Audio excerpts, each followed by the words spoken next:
Assalamu alaikum wa rahmatullahi wa barakatuhu. I hope and pray that everyone is doing well. Welcome to the presentation, inshallah ta'ala, here titled Mount Leadership. This is a longer presentation. We are doing an excerpt, hopefully, which is relevant to people that are going to be leading the salah, for people who are going to be in a position of some form of leadership. One of the things that we're going to explore is the relationship between a imam for a salah and of a leader of a community. That what is the distinction? Is there a distinction? Should there be a distinction?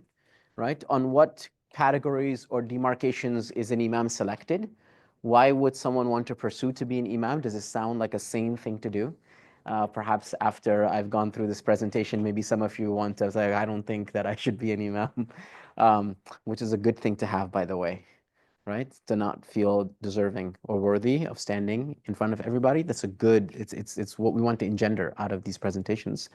So this is called Mount Leadership, Prophetic Principles of Leading Your Community. I'm going to try and put a lot of research in here that is done by social psychologists, organizational psychologists. There's an entire genre of people who want to optimize the leadership aspects in workforces.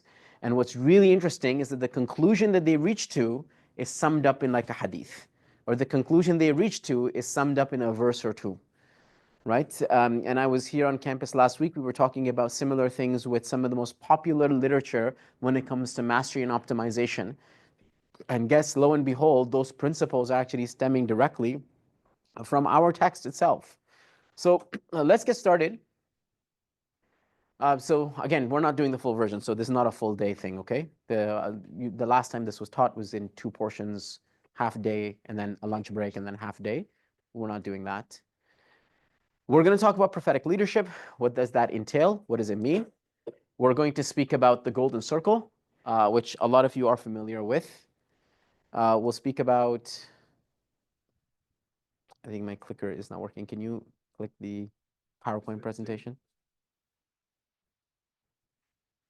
Oh, there you go. It's working. Okay.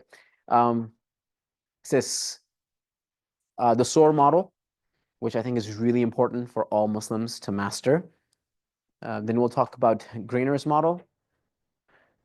If we get time, we'll talk about the Imam and the hero's journey. We talk about the difference between a boss and a leader, especially when it comes to salah, especially when it comes to masajids and musallas. What is the difference between a boss versus a leader, and why the Prophet ﷺ exemplifies leadership and not being in charge or manager, whatever you'd like to call that. We'll talk about the different leadership tasks and styles. And finally, we'll talk about the 5 levels of leadership and which is the one which is more prophetic.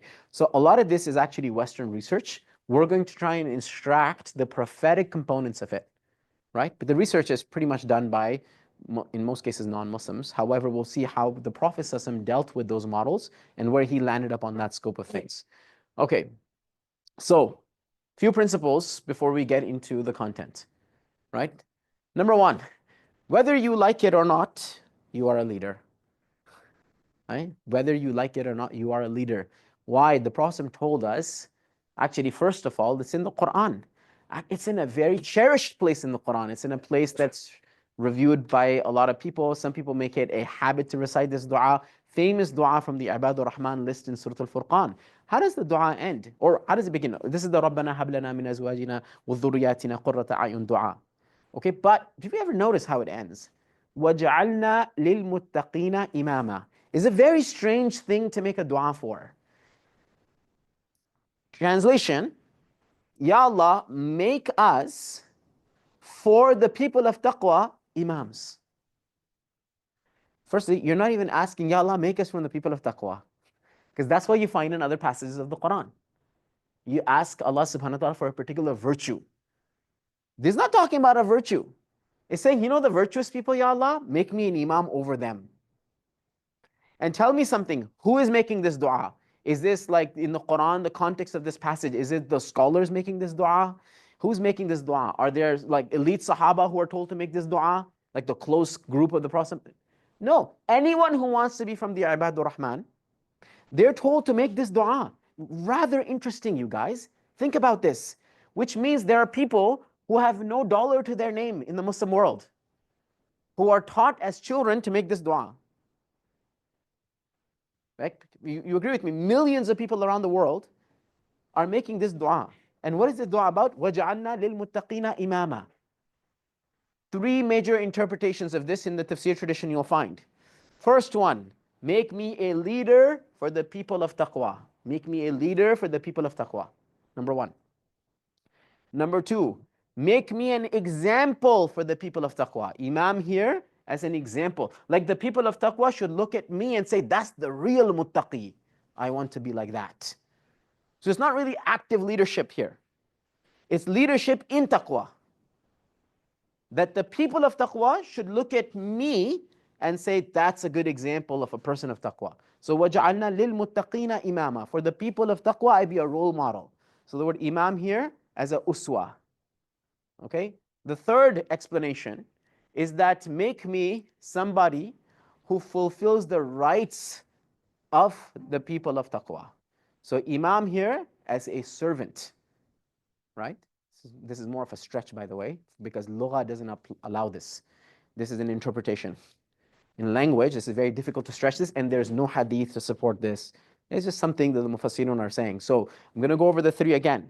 The first one, make me a leader of the people of taqwa, so the people of taqwa follow me in decisions. Like I make decisions that the people of taqwa follow. So it's a matter of hierarchy. The first one is a matter of hierarchy. Second opinion, make me an example for the people of taqwa, meaning make me the best muttaqi, so that other people of taqwa look at me and say, that's what I want to be like. Right? So this is qualitative. It's not hierarchical, it's qualitative.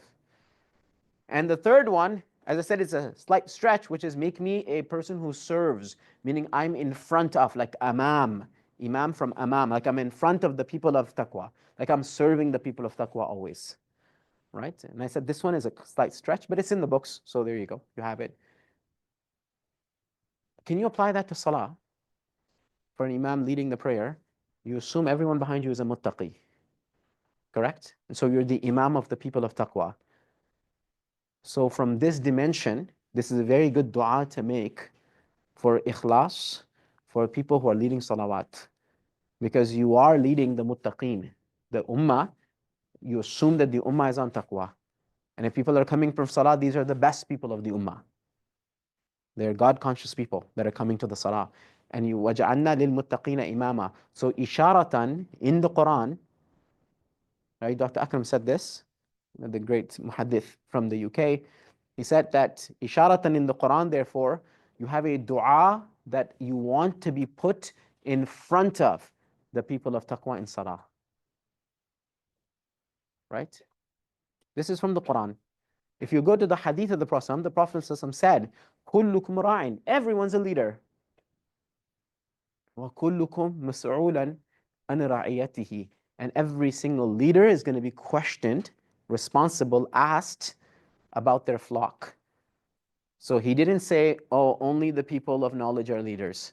He didn't say only the ru'asa, the political elites are the leaders. He didn't say this. He said everyone's a leader in some capacity.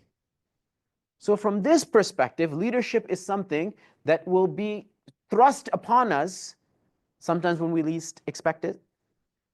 Sometimes when we think we're not in a leadership position, we actually are, right? You just don't realize it because you didn't think of it that way.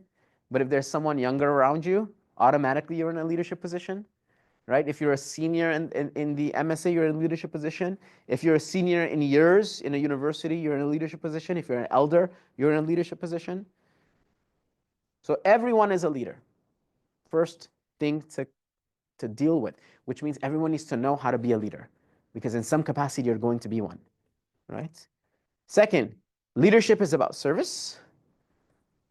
This is why this is the only time in the Quran. This is 1255, right? If you want the references, this is 2574, 2574.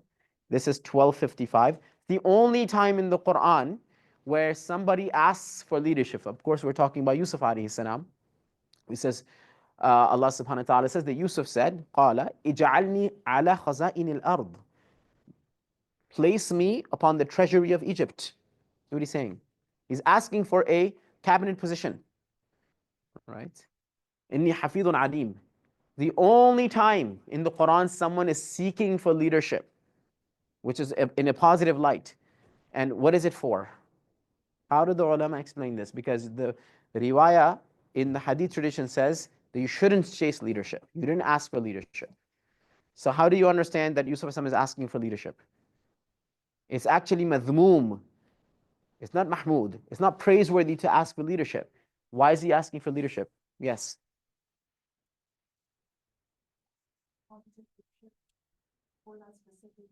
Excellent. How do you know this?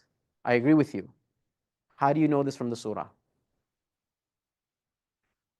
What are the circumstances that tell us that this is a good decisions that he's making? He's asking for them. What are the situations that you know for sure that gets you here? Allah subhanahu wa ta'ala does not just say the statement, he's also putting the statement in a context. Yes. Very good. The first thing is he mentions two qualities of leadership, right? Hafiz here means trustworthy, right? I'm trustworthy. And alim, I know what I'm doing. Like this is a hiring based on merit. So one of them highlights character, the other one highlights competency. And so the Quran is telling us there are two prerequisites for leadership: character and competency. So if you go for character only, this is not a good appointment. It's like, this brother is really, really nice person, he should lead the salah. It's like, this doesn't work. Because now you're judging based on character. Oh, this person should lead this project. Why? He's so gentle, so well-spoken. She's so caring. She's so, welcoming. It's all characteristics. That's one part of it. The second part of it is competency. Alim, you know what you're doing. You have some form of mastery over in this case, khaza'in al-ard. Now you tell me, how does he have mastery? How does he have knowledge of the treasury of Egypt? On what grounds? On what grounds? Well, he picked it up in the prison. One of the cellmates was the ex-senator. How did he pick it up? Yes. He was brought up in the house of Aziz. Yeah, he was brought up in the house of one of the senators. He was brought up in the house of the Aziz, meaning he's exposed to this from as a child. He grew up with this. And he saw the two extremes of society: the elite extreme in the palace and the corrupt extreme in the prison. He has what we called ground experience, grassroots experience to how economy works, how these things function. Also, we should not factor out the fact that he knows there's a famine coming. So the way he's going to deal with the famine, for sure he knows a famine is coming. The way he's going to deal with this will be different from someone else who's just being advised that, hey, you should be conservative with this. It's different, right? He has hujjah from Allah that this is going to happen. So he's going to deal with it very differently. And of course, in his position, there's a high chance, some of the mufassirun actually talk about the fact that he's also going to have wahi. So if he's going to make a mistake in something that people's rations and their lives depend on, there's going to be a corrective from Jibreel that he can expect, which allows him the confidence to say, I'm going to be good for this. So leadership is about service. He would not have asked for this position except this will maximize the benefit that people are going to get. So when you want to go for leadership, it cannot be about you. It has to be about everybody else. That's the point. And then you have Khatib al-Baghdadi in Tarikh al-Baghdad mentions that the asl that we get from the Tabi'un and the Sahaba about leadership is this statement from the Prophet. Some scholars weight it less, but they said that it's Hasan in its meaning. Its meaning, this is sound, which is Sayyidul Qawmi Khadimuhum, that the servant, that the leader of a people is their servant. So leadership is about service. Everyone is a leader, and all leadership is about service. Virtue leadership is about service. And thirdly is that it's actually an honor. It's a great honor to be put in front of other people, right? What do we find? This is from Dhul Qarnayn. So this is 1832. Sorry, this is from the Queen of Sheba. Yeah, so Surat Naml, so it would be 27. So 2732, what does she say? قالت يا أيها الملأ. Now this is a lady in the Quran. We don't even know her name. To be honest, in the Quran, we don't know her name. I know in Tafsir tradition, there's a whole She has like 6 names. I don't know if people like are trying to debate what her real name is. But we don't have a name of her in the Quran, to be honest. She is just the queen. And what did she say to her cabinet? Al-Mala'u, her advisors? She gives them wisdom. She says, Aftuni fi amri ma kuntu. Give me some advice. She says, give me a fatwa. Ma kuntu qatiyatan amran hatta tashhadun. I am not going to make decisions until I have your opinions. So Allah subhanahu wa ta'ala is teaching us shura through, at this point, a non-Muslim queen. This is very important. This lady is not Muslim right now. Remember, she is going to accept Islam much later when she goes and visits Sulaiman alayhi salam. At this point, she's not a believer. Yet, Allah wants to show that she is a competent queen.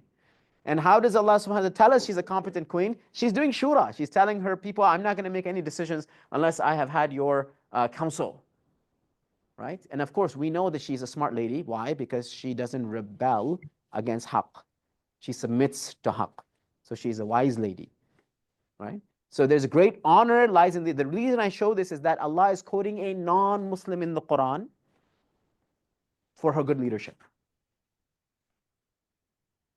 Right? And finally, you see this from the explicit hadith of the Prophet, hadith of Bukhari, that sab'atun yudhilluhum Allahu fi dhillihi yawma la dhilla illa dhilluhu. That there are 7 who have no shade on the day of judgment except Allah subhanahu wa ta'ala's shade, meaning the shade of his throne. And the first of these 7 in every list, you know what's interesting? This list is a different order. But one of them is that, like, the first thing is always the same, which is Imam al-Adil. It's always this. Yes? Some of these lists are descending order of difficulty. Yeah. I have ask Daniel, there's like a 3-hour sharh of this. We taught this for an ijaza event. You studied this hadith for 3-4 hours of workshop, and on the way out, you memorized the hadith and you got an ijaza in the hadith. I actually believe the young people, if there's a book I was working on, and then life happened.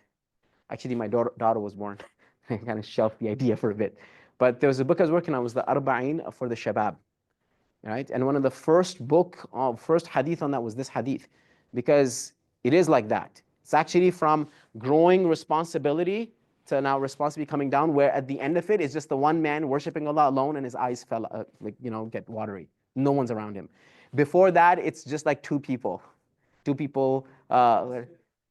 the one who gives in charity, but like his left hand doesn't know what his right hand give. But there's still, like, masjids are in public, right? It's like charities in public. So still someone, but it's hidden in the way that his own left hand doesn't know what his right hand.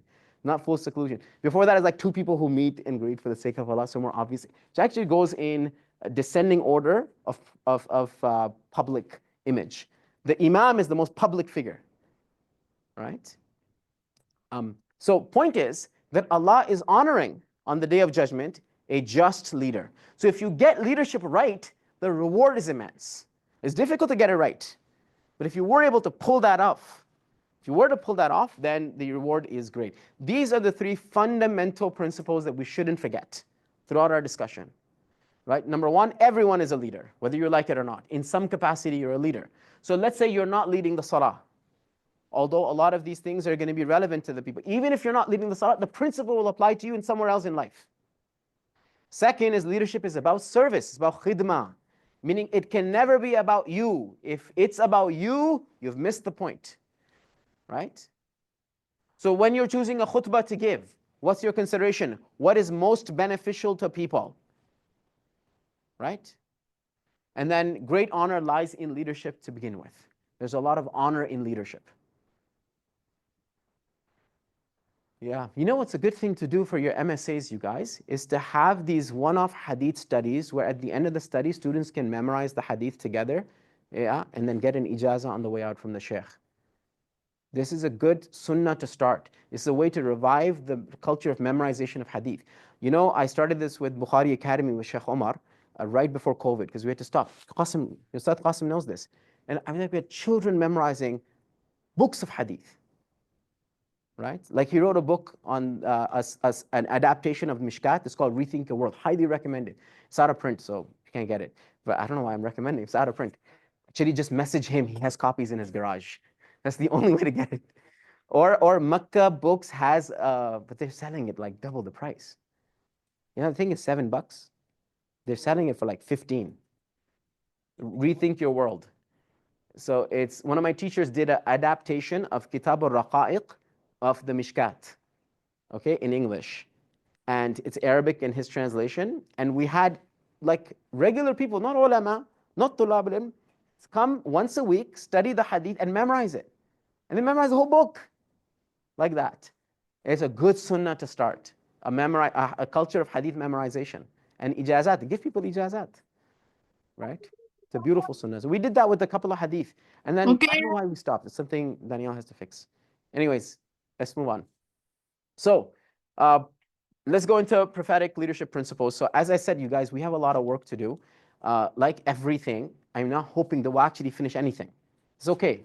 Okay? So this is like, we're not going to finish all this. All right? But the point is that whatever we're doing, make sure you understand it, inshallah ta'ala, and make sure it's applicable to some degree. Okay, let's get to it. So principle number 1, theocentric leadership. Theocentric leadership, like in all things, niyyah is important. So what's the right niyyah for leadership? The right niyyah for leadership is that you're actually performing for an audience of one. Leadership puts you in front of people, doesn't it? Leadership puts you where others can notice you and see you. Correct? And it's very detrimental to the nafs. Very detrimental to the nafs. To the point that jah, which is stature, is one of the reasons why people are thrown in hell. Hadith Sahih, you guys know this. One of the first people to be thrown in hell is a mujahid, is a muallim, right? Is a ghani, is a rich person who donates. It's a warrior who dies in the path of Allah. Shaheed. It's a muallim. Why? Because it was for jah. It was about them. So when you're in front of people, you have to ensure you never make it about you. It has to be about Allah. That's why every Nabi who comes, they don't call anyone to themselves. They call everyone to Allah. They're connecting the disconnected. They're not saying, they're not looking for a following. This is why on the Day of Judgment, there can be a prophet with no followers, and that prophet is successful. From social media standards, you know, if you're running a social media campaign for many, many years and there's 0 followers, this is a failed social media campaign, right? Because the point is to get followers, correct? That's not hidayah. The point of hidayah is not to get followers, right? Whether there's 20 people in a majlis or 200 people or 2,000 people. The service that you provide should not decrease because of the number of people decreasing. Because if, like for example, there's a lot of people, you read that this beautiful salah, longer surah, you know, because there's a lot of people. Then what you've done is you've made it about you and about people. If you make it about Allah, then it doesn't matter if it's 3 people behind you or 230 people or 300 people. Nothing, there's no bearing. You're not performing for people, you're performing for Allah subhanahu wa ta'ala. This keeps you away from kibr, so it keeps you humble, keeps you away from riyah, right? Because the eyes of God are the only eyes that matter, right? So you are ultimately performing from an audience of one. Theocentric leadership means that your following does not dictate where you're going. This is a problem. We were recently speaking to Ustadh Hamza about this, Hamza Sources, who is a very big critical analyst of young Muslims on social media. He does not like young Muslims on social media posting things because he says many young brothers and sisters, even though they start off sincere, they start posting things that would have a lot of engagement. Basically what's trendy.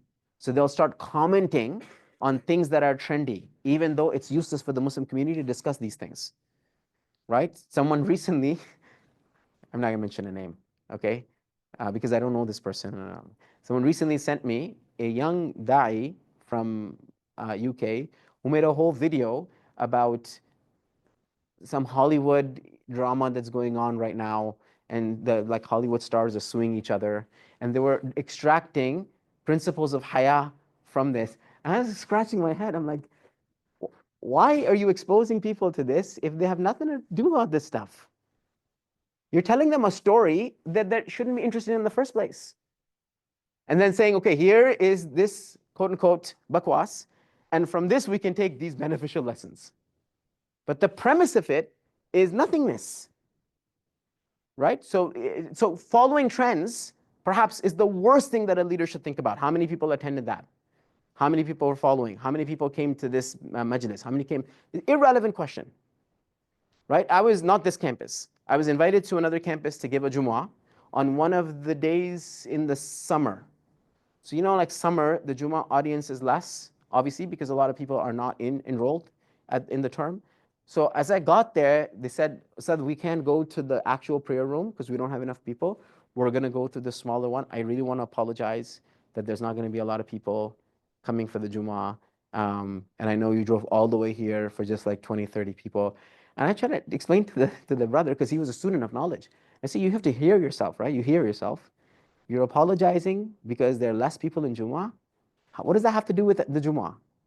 If the Jumu'ah is valid, if it's a valid Jumu'ah, then what does it have to do? Like, who cares if it's 2,000 people or 200 people or 20 people? How does that affect the Salah or anything? You understand? It's like this only comes into someone's mind when they're thinking in terms of secular success, numbers, all of these, like number game. We don't do the number game. Okay? And that's why it's very important for MSA admins and you guys to always remember, a successful event, please make sure in your group tanks and your think tanks, describe what a successful event is. Is a successful event something that is viewed by everybody? Or is a successful event where even if 1 or 2 people were transformed, and how do you gauge that and how do you do feedback of that? Right? And there should be some events that are actually for numbers, but then they can't be the in-group. Now you basically want everyone to come partake in. It's a different event. But your ilmi events, your rituals, are rituals supposed to be marketed to people? Think about this. Right? Something to think about. Okay. Number 2, beware of the holier than thou approach. So I want to remind you, what did Abu Bakr radiallahu anhu say the day that he took the halaf? When he took the mandate as the Khalifa in the Masjid al-Nabawi and he called everybody? What did he say to people? Does anyone remember what he said? He said something really interesting to people. Abu Bakr said, I am leading you, but I am not the best of you. Which we can all agree was not true. Yes, he actually is the best of them. Yes, that's how Umar got him in, by the way, at the Nadwa. Remember? When Umar went, he actually said, is there anyone who wants to like be the opposition party to Abu Bakr? Like anyone out there? And no one was comfortable saying, yes, I will run in opposition to Abu Bakr, obviously. So from that perspective, the elite of Medina consider Abu Bakr to be better than them. Then what's the case? He is better than them, but he is not doing the holier than thou approach. He doesn't wear the garb of the sheikh, saying that everyone else is not worthy of this garb. He knows that I'm not worthy of this garb. So when you get into leadership, one of the mindsets that you need to develop is you're not there because you're better than everyone else. You're there because of circumstance, because you were blessed with good teachers. And if the other people were blessed with the same teachers as you, they would have been better than you. Right? You were blessed with a particular family, perhaps. If that's why you're righteous, because your family was like that, then if someone else was in your shoes, they would have been better than you. They would have used more opportunities and gotten farther. Right? You're there because you're slightly older than everyone else. You're there because you serve your term in your MSA. It's all these accidental things. It's not essential to you. Accidental, not essential. Right? So beware of holier than thou approach. No, you are not the best to be leading. Therefore, you lead with humility. You lead knowing that you don't deserve to be leading. It's very important. This doesn't mean you don't have confidence. We'll talk about that. You better be confident. Okay? Because then you make judgment errors. And then you make circumstantial errors and situational errors because you lack confidence. It's not about that. This is about knowing that the maqam of riyasa, the leadership, the maqam of leadership is not something that you got because you were special. Yes? You got this because of circumstance. Right? And you're being tested in this position. We'll talk about this, inshallah ta'ala. Who here likes writing exams? I'm just curious. Is there anyone who's like, I love exam season? I love exams. That's my favorite part of university, exams. Anybody? Okay, so think of leadership like that. Leadership is a great test. Nothing to be excited about. Okay, you're under the microscope. That's what it means. Just like in the exam, you're under the microscope. It's worth a lot. You make a mistake, the question gets wrong, you're docked off. It's going to affect your average. You're under the microscope. Leadership is like that. You're under the microscope. And who's holding the microscope? It's Allah subhanahu wa ta'ala. right? So it's not something to take lightly. It's a big deal, just like you prepare for your exams. Leadership is supposed to be like that. This is why, in reality, the true leaders of this ummah did not enjoy their leadership. This is historically a fact, right? Like Sayyidina Umar developed permanent dark circles under his eyes. According to Imam Suyuti, right, he reports that Sayyidina Umar developed permanent dark circles under his eyes because of lack of sleep, because of the extra tahajjud he would be making, and because all the istighfar he had to do. So he can't sleep during the day because of his duties, and he's making istighfar at night because he's not thinking he's doing a good enough job. He developed permanent bags under his eyes. On his deathbed, remember, Sayyidina Umar had a very interesting sort of last moments because he was stabbed, he was assassinated, but he survived the initial bout. So he was alive for a while until his organs gave up and he passed away. So he was actually conscious for some of the time. He was actually having discussions like, where am I going to be? I would like to be buried here. Like he was having all these like last minute nasihas and wasiyas that was going on. And in that, he was asked about the next Khalifa. Yeah. And the elite community there of the Sahaba, by elite, I mean righteous elite, they told him that there is no one better fit than Ibn Umar, Abdullah ibn Umar, to succeed you. And do you remember what his response is?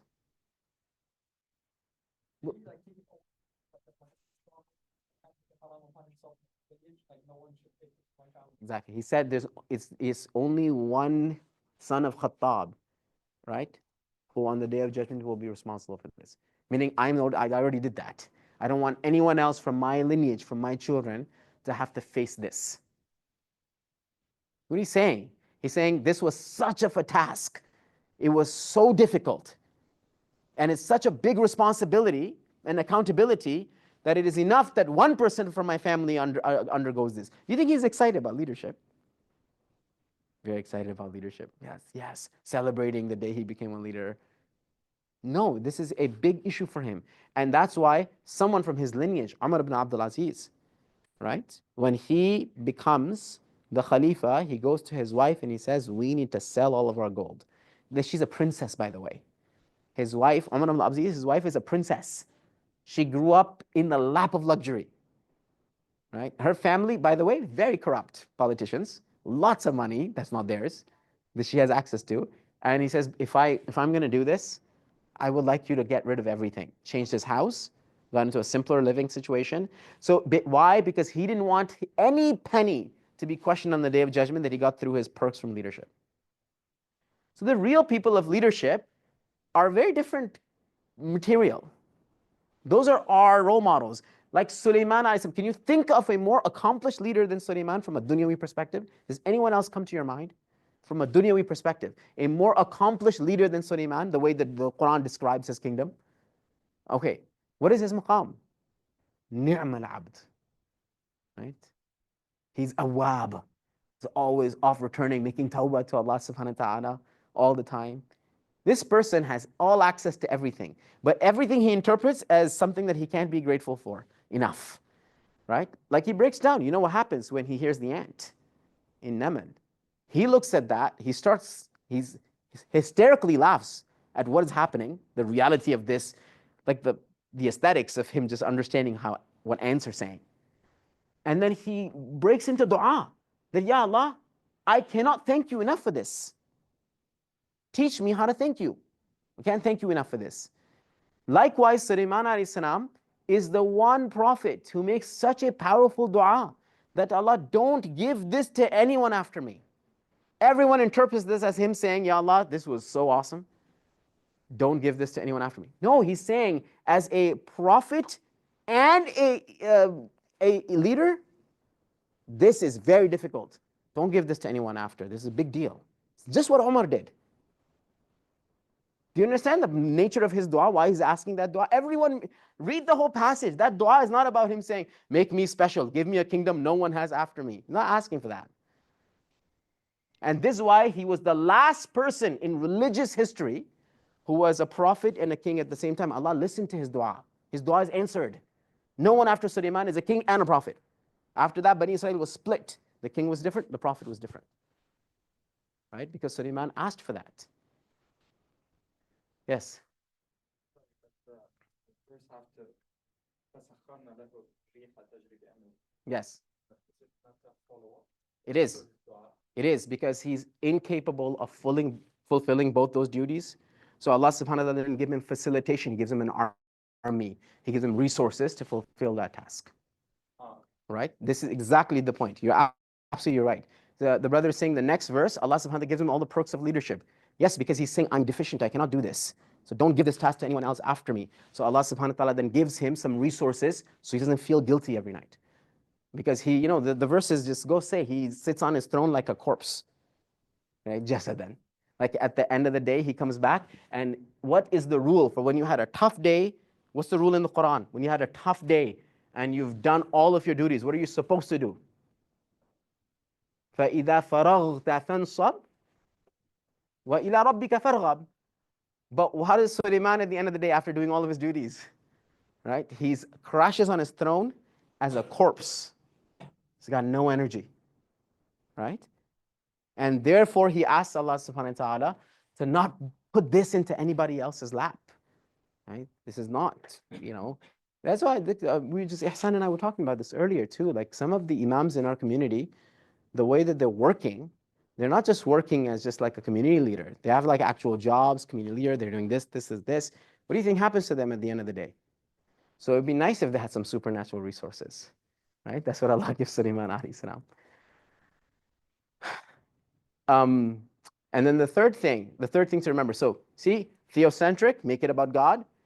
Beware holier than thou, don't make it about you, right? And then what? Be welcome to the utmost, make it about everyone else. Everyone see how that works? Be theocentric, do this for Allah. Don't make it about you, make it about everybody else. So a believer is amicable. This is what the Prophet ﷺ said, right? Al-mu'min, the believer, dhut ta'lif, is a person who possesses amicability. They're very kind, gentle, they're welcoming. When you deal with a believer, you don't have to worry about things. You don't have to walk on eggshells. Yeah, we were talking about that at the khutbah as well. So there's no good in one who is not amicable. لا خير من لا يألف ولا يؤلف. There's no good in anybody who does not have amicability. They don't have a friendly posture. This is why the Prophet said that if you don't have money to donate, your smile is sadaqah. Right? Your smile in the face of your brother is sadaqah. Why smiling? Because it's the least amount you can do to show a welcoming personality. Right? A welcoming nature. Are there any questions here? Yes. Then how would we, back to the unity of Prophet Sulaiman, the last one with the united between the responsibilities of that king and yes. Prophet, but the prophets after, for example, Prophet Mohammed was yes. a leader in his community. Yes. How were the responsibilities? Good question. The role they put for a malik in the Quran as a designation is never something that is labeled by the Prophet sallallahu alaihi wasallam, right? And that's why the Prophet sallallahu alaihi wasallam would be more akin to an emir than he would be to a king. For example, Sulaiman alayhi salam has a palace, he has a throne, right? He has the accolades and the aesthetics of a king. He's in a kingdom. The Prophet sallallahu alaihi wasallam, he was offered to actually be a king. Yes? And there's a riwayah, it's in Tabari, it's tafsir, where the Prophet rejects it and he says, that is for my brother Sulaiman. Right? Like he says, that's my thing. It's such it's such an interesting thing to note that he said that. There's another riwayah too where, at one point he was doing a salah, he was praying, and there was a jinn who was bothering him. And the hadith mentions that the Prophet finished his prayer and he said to the Sahaba that I wanted to tie him up by the pillar here so the kids in Medina could taunt him. This is what he said. He said, if I could have done it. Like I wanted to tie him up there by the pillar so the kids in Medina could like taunt him. But he said, but that's for my brother Sulaiman. Right? You see how the Prophet is like, no, that's his thing. And like, I was talking to one of the teachers, Sheikh Abdul Wahid, locally in Brampton about this. And he says, perhaps it's the case because the ayat were Meccan ayat actually. And he's in Medina. So the Prophet is actually aware of these things from Meccan Quran. Like the Quran has given him a maqam, and the Prophet, I'm not going to broach there. That's his thing, right? That's a good question. That passage is one of the most misunderstood. It's such a beautiful passage. Do you know what I'm talking about? The passage? It's such a beautiful passage. Most people completely misunderstand that passage. They think it's about how Sulaiman wanted to be selfish and he wanted a kingdom no one will have after him. So like he was like, I had this and no one else had this. You know, prophets don't think like this. Well, it makes no sense, right? And it's not what the Quran is saying anyway. It's like the wording of the Quran is like that. That same passage, Imam Razi says that people misunderstand that passage thinking Sulaiman once missed the salah. And then he got all of these horses chopped off because he was busy with the horses. This is mainstream tafsir have this. But look at the muhaqqiqeen, Ibn Ashur, Alusi, Razi, all the research-based mufassirun, they all rejected this. This is not what the verse is saying. And they criticize the hadith heavily that mentions that this is what happened. Right? And one of them is interestingly says this makes no sense because it says he chopped their legs off according to their view, and that's not the proper way in fiqh that you would do that in Jewish law. That was his like this is not it. And he says in Jewish law, the mainstream Orthodox Jews can't eat horse meat. So it's like that's not a sacrifice, that it's not legitimate to kill in mass a animal, except that there's a fa'idah for it. What's the fa'idah of this? Yes? Yeah, but he says in Jewish, Orthodox Jewish food, you're not going to eat it. It's not that exciting. Yeah, exactly. Yes. Anyways. Okay. 4. One of the things we're going to talk about on Monday is from the sciences of Quran is usul al-tafsir. And one of the branches of usul al-tafsir is tahqiq bil-lafz ala-lafz. Like the researching the words of the Quran and comparing it to other words of the Quran and how they appear. And when we do that, that's how all the researchers can take a position that was normative back in the day, but it's not coming from the Prophet ﷺ, it's not coming from the Quran, it's not coming from the Sahaba, and they would refute it because they would say it's misunderstood in its wordings. That's how they would do it. Okay, number 4. Okay, this is important. So we'll pause here, right? Because now it's getting into the salah stuff. This is just like introductory things that we should all have. Whether you're leading in terms of the salah, as a khatib for Jumu'ah, as a community activist, all of these apply to all of us. You agree? This applies to all of us. What about this applying to a man who's now in charge of a household? Do you think this applies to a father over his children? What about to a mother for her children? Do you think this applies for a mother to her children? These are universal leadership principles. If you're given one day, if Allah put people under you that working and they're earning their rizq, and you're the owner of a organization, or you're the manager, you're the employer, this would also apply to you. All of these things, this is what I'm trying to say, that what you need for salah actually is training you for life.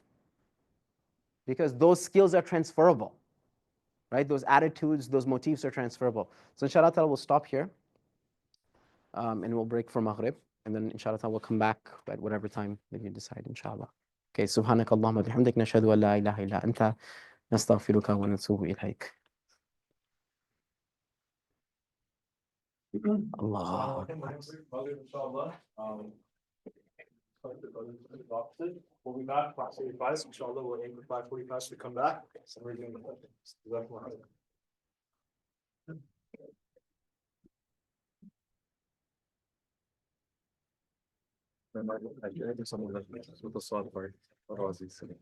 Pause. Just want to remind you what we've done first. We looked at the holistic concept of what it means to have prophetic leadership. Okay, and we said everyone is a leader. Leadership is about service, and great honor lies in leadership. That's what makes this a sort of seminar relevant, because it's for everybody. It's about service, which we should not forget, and it's about reaching honor through service. Okay, bismillah, let's get started. So we looked at the first principle, which was theocentric leadership, which was it's about Allah, not about you.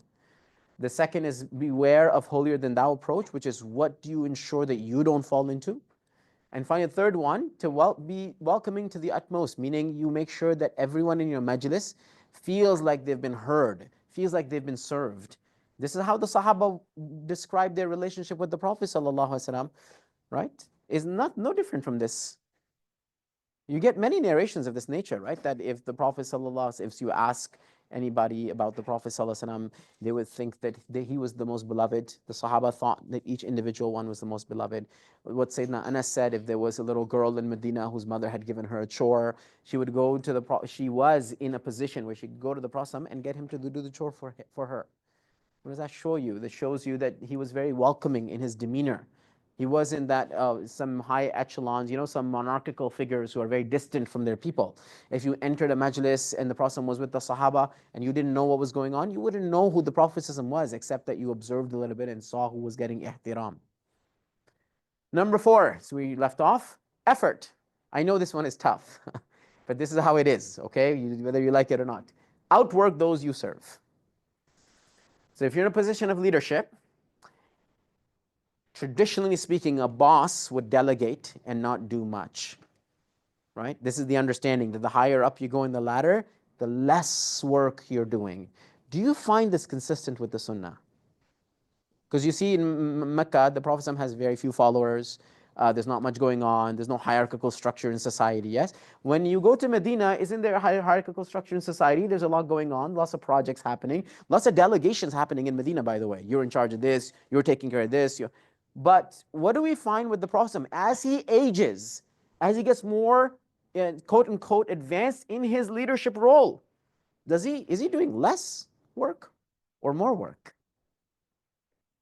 He's doing more work, to the point where when the Sahaba feared that the Ghassanids would attack them, and so to the point where some of the Sahaba would sleep with swords by their pillows and underneath their pillows, because they were in threat with one of the northern tribes that was allying with the Roman Empire that would attack them, right? And this is why, by the way, some of the battles of the Prophet were preemptive because of this nature. They were preempting the attack. They knew it was going to happen any time, right? Tabuk is the background on Tabuk is actually this. Now, what actually happens though? There's this loud banging sound in Medina. And the Sahaba are on high alert. Obviously, they're anticipating a battle. So they mount their animals, they get their weapons, they hop on in whatever state. This is in the middle of the night, so they must have been sleeping. And as they're going in the direction of the sound, they see that the Prophet is already on his way back. And he reassures them he's checked it out, it's all safe, they could go back to sleep. Now, you and I would think this would be a job of a foot soldier, not the general of the army. This sounds like a job of a foot soldier. Likewise, you see at the building of the Masjid al-Nabawi. You think that's the job of the worker class, right? No, but the Prophet's hands are as muddy as everyone else's. He's part of this project. You'd see this at Khandaq, that, it's people he's going to delegate. Some soldiers are going to dig up the trench, right? You don't find that. He's in there with the rest of the companions. And yet, he outdid all of them in worship as well. To the point where Sayyidina Aisha has to tell him, why are you doing all this extra worship? Everything is forgiven for you, the before, the after. This is what she says in Muslim. And what does the Prophet said? أَفَلَا أَكُونُ عَبْدًا شَكُورًا? Should I not then be a grateful servant? Right? So, outwork those you serve. Right? I call this the Umar paradigm. That Umar, when he became the Khalifa, he literally would make it a point to outwork his own servants, whose job, by the way, is to serve him. Servant, right? That's their job. The Khadim of Umar would try to outdo him in khidmah. To the point you've all heard of this, where at the night, Ibn Kathir mentions that the riwayah, that he would carry the burlap sacks of heavy wheat on his back to deliver it to the poor people in the city. And his servant would say, I can carry that for you. And he'd say, are you going to carry my sins of the day of judgment? Let's make a deal. If you carry my sins of the day of judgment, then you're allowed to carry this. He's like, I'm not carrying your sins of the day of judgment. He's like, all right, fine, then I'm not giving you my good deeds. Like, this is a bad deal for me, right? Likewise, you find this with Sayyidina Umar just generally in life. So when he comes to Quds to take the keys of the city, what's his deal with his khadim? What's their deal? Does anyone remember? What's their deal as they're going to get the keys? Yes. A period of time, the servant would sit on the camel. Yeah. They would switch after a period of time. Yes. Does that sound like traditional leadership to you? The leadership that we're used to? It's like, let's take turns riding this horse. At some points, you'll ride it. After a while, it's my turn. This sounds like something you do with an equal, not something you do with a master and a servant, right? But this is why we have to understand what leadership is about. right? Leadership is about outworking those you serve.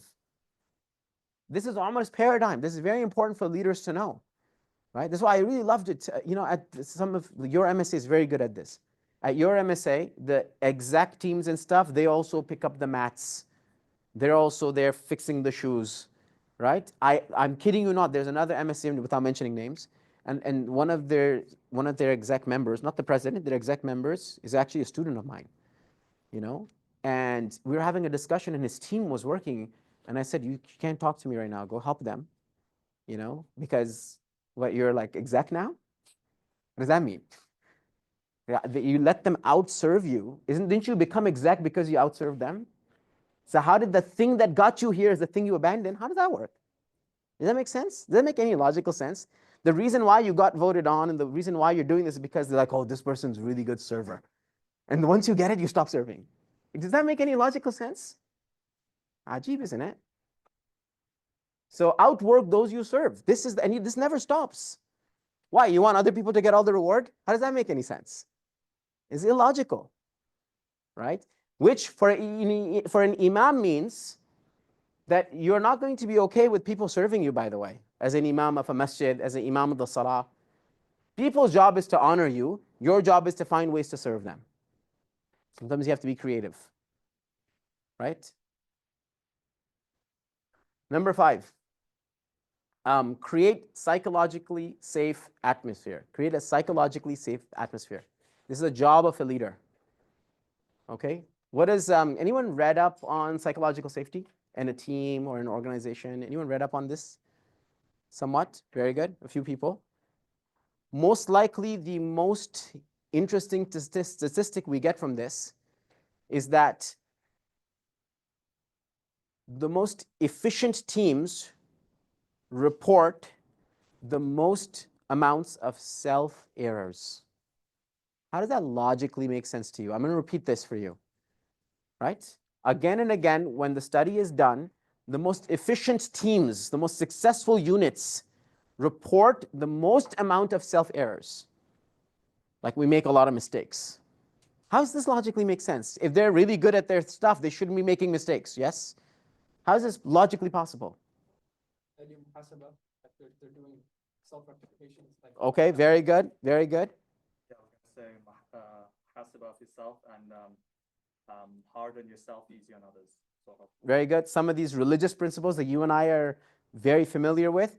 Turns out that if you create an environment where it's okay for people to say that they're messing up, you can give them the resources to not mess up further. Obviously. They may say, this is too much. I know I signed up for this, but this is getting out of hand. If we want to really do a good job, I'm not the right person for this. I need 2 more people. So they're reporting a bad judgment that they signed up for something they shouldn't have done. And now they're saying that this is not happening.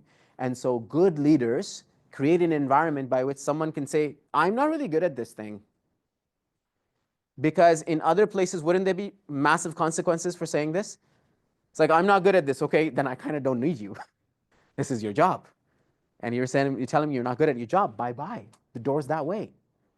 But in psychologically safe environments, people can report deficiencies. They can report resource help. They can report the fact that they're not doing good at this thing. They need extra help. Or they need to be moved to a different department. They're not being functional. You create an environment by these things are acceptable. You change the paradigm, right? Hamza, you want to check? You guys want to check the chat? Something popped up. Okay. Yeah. So, you have a question? Yes. Asking if you have any psychological safety or team leadership book recommendations. There's a lot, actually. There's a whole genre of literature. There's one called Psychological Safety. It's a little yellow handbook. Every time I'm in charge of a team, I make everyone on my team memorize that. Okay? Because it's about building team trusts, right? It's about understanding that if you create an environment by which there's a growth mindset, that's why in my entire tenure in multiple leadership positions, I've never fired anybody. You just relocate people to another thing and say, look, you should be fired, but I trust you that you'll be really good at this job. How do you think they're going to perform in this new role?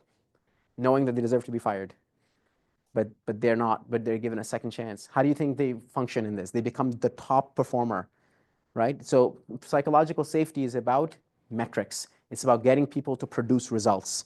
And it's about psychologically creating environments by which people feel that this is where they belong, that this is not a place where they work at, this is their place, right?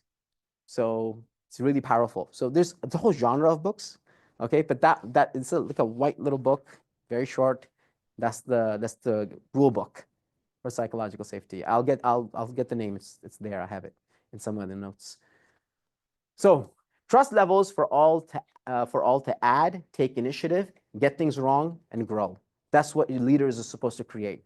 So if you're leading and the imam is afraid that they'll make mistakes as a imam, and they have pressure, and they feel like if they make mistakes, they are not going to be on the rotation again, that's not a psychologically safe masjid environment for the imams. They should have responsibility. They should have prep. Their tamreen and their mushaqqa should not be deflated. They should be prepped for this thing. But they shouldn't have this in their head that if I mess up, there goes my rotation for this Ramadan. All right? Or these people, if I mess up the khutbah, if I make a blatant mistake, this is it. I'm never going to be able to lead or give a khutbah on campus again. Or if one of the sisters are in charge of a program, it's like, if you don't get enough numbers, if we have less than 30 sisters coming to your event, then she's feeling, I'm not going to be given a second chance. No, the psychological safety is the exact opposite. It's basically telling you, fail as much as you want, as long as we don't fail like this next time. And then you have a perpetual growth movement, right? It's actually really powerful for leadership to create this. It's an actual inversion. Complete opposite of what you think should happen. What you think should happen is that if the person is pressured, they'll perform better. No, if the person is relaxed and confident and understand the value of how important this is, they'll perform better, right? So creating psychologically safe places. Even trust levels, by the way. You guys know there's what that book that I'm talking about has a concept called trust battery, which is, let's say Hamza and I have a very good trust-based relationship. It's based on service. He serves me in certain ways, I serve him in certain ways. It's a very transactional relationship. But we grow this relationship so it becomes more mutually powerful. It's more based on nasiha, genuineness. Okay, but then he does something that I start to second guess. I'm like, maybe I shouldn't have trusted him this much. So trust levels go down. So he says in there that psychological safety dictates that we've just lost our trust battery, which is you don't cut people off. It's very Islamic. That's because people do something wrong, you don't cut them off. Rather, what you do is you now have to work on recharging this trust battery. So if he's the one who's the perpetrator of causing the trust battery to go down, he's got to go above and beyond to charge this battery again and heal that relationship. So you don't cut anyone off. You just say, everyone is as human as I am. And I know my sins, which means for sure the other person is sinful as well. It just so happens that most of your sins are masked from me. I can't see them. I don't know about them. But sometimes they'll be exposed to me, and then I'm going to be very disappointed, and you're going to be disappointed in each other. Trust levels go down, you charge them back up, right? In psychological safe environments, people are not afraid to make mistakes. People are not afraid to say something right out of the box. Like good psychological safety classrooms is where students can say really weird things as questions, right? Why? Because their questions will be taken seriously, even if they sound ridiculous, right? Number 6, talk to people and not at people, not at them. You talk to people and you don't talk at them. This is also very important for when you're giving a khutbah or when you're giving an Islamic class. You don't turn the khutbah into a rant session, right? The rant session would be you're just getting angry. It's like, you young people, let me get to you guys, Gen Zs, right? No, you talk to people like you're trying to get through people. When you talk to people, you get through them. When you talk at people, you talk at them from a platform, from a place, from a podium. You talk down to people. This is not how it works. So that's why the rule for leaders is that listen more and talk less. Always a rule. It's opposite of what you think. Yeah, you think a leader in a meeting should do the most amount of talking. Actually, the leader in a meeting does the least amount of talking. A true leader in a meeting does the least amount of talking. They're just listening, right? And that's why I think, isn't there there's a book on this. It says leaders talk last, which is once you hear everyone out. Because what happens if you talk first? Does anyone want to oppose the leader? It's like this is what we're going to do for this event. What do you think? Like, are people going to now oppose that? It's like, no, I don't want to. It's the leader, the Amir said it. Now everyone's going to be like, how do we make what the leader said work? Changes the conversation. Okay? There goes all your brainstorming, and all your creative minds are shut down. You lose all your resource. But what you do is you talk less. Like, you guys, I have an idea. I want to do this. What do you guys have to say? And then you brainstorm everything. It's like, what I was thinking was this. Now let's see how many of these ideas we can incorporate in the grand plan. Yes? So listen more and talk less. Great leaders talk last. This is the rule. Okay? You don't hijack your own meetings. Okay, number 7. Talk to people at their level. Not everyone is at the same level, right? Which means if you're leading salah, by the way, look who's behind you. Depends who's behind you. The length of your surah, everything is going to be dependent on who's praying behind you, right? If you're praying in a scenario in which there's a class afterwards, if you're praying in a scenario where Isha is very late, like, do you guys remember praying in July and August, the Taraweeh? And you're returning home at 1 a.m. from the masjid. Do you remember that? You're also going to remember, you guys don't remember winter Ramadan, right? You're too young for this. Oh, I tell you, when I was in high school, we had winter Ramadans, which means you had breakfast and that was suhoor. And then you came home from school and you had iftar. So the fast was like 9 hours or 9.5 hours long. Just by the time you went to school and came back, that was it, right? And you'd be back from the masjid after Taraweeh at like 8 p.m. 8 p.m. you're home and you're done like the day, right? So it's coming up, inshallah ta'ala. Yeah, time change is going to happen 2027, all right? And within a couple of years, by 2031 and 2032, we have very short days of Ramadan, okay? Which is good for me because that means when I'm in my old age, I'll get the shorter Ramadans back. And when you're in your old age, you're going to have summer Ramadans. Good luck with that, right? Okay, so not everyone is at the same level. Leadership is to understand and accommodate, right? So not making people feel left out, giving people a sense of belonging. It's very essential to leadership. And how do you do that? That's why you find this aqwal from the Sahaba as well, like from Sayyidina Umar and others as well, that treat people, anzilu nasa manasibahum, right? Their maqamihum, their maqam, whatever their position is, you treat people like that. This is why the Prophet would actually dress up when he'd got leaders from other delegations coming to him and they were umara. He would dress up. He would change clothes to make sure that the aristocrats from other communities see him as someone who's doing this extra bit. He would look more presentable because these people are used to that form of presentability. Okay, something to think about. Talk about the elephants. This is really important. You talk about the elephants, which is, those conversations you don't want to have because they're difficult conversations. They're like slightly awkward or conflict driven. Those are the most important conversations you should have. You should never delay those. So communicate clearly and embrace difficult conversations to avoid a difficult life. You choose. Either you have difficult conversations now and an easy life, or you ignore your difficult conversations and then you have a difficult life. It's usually how it works as adults. It works like that in relationships. It works like that at work.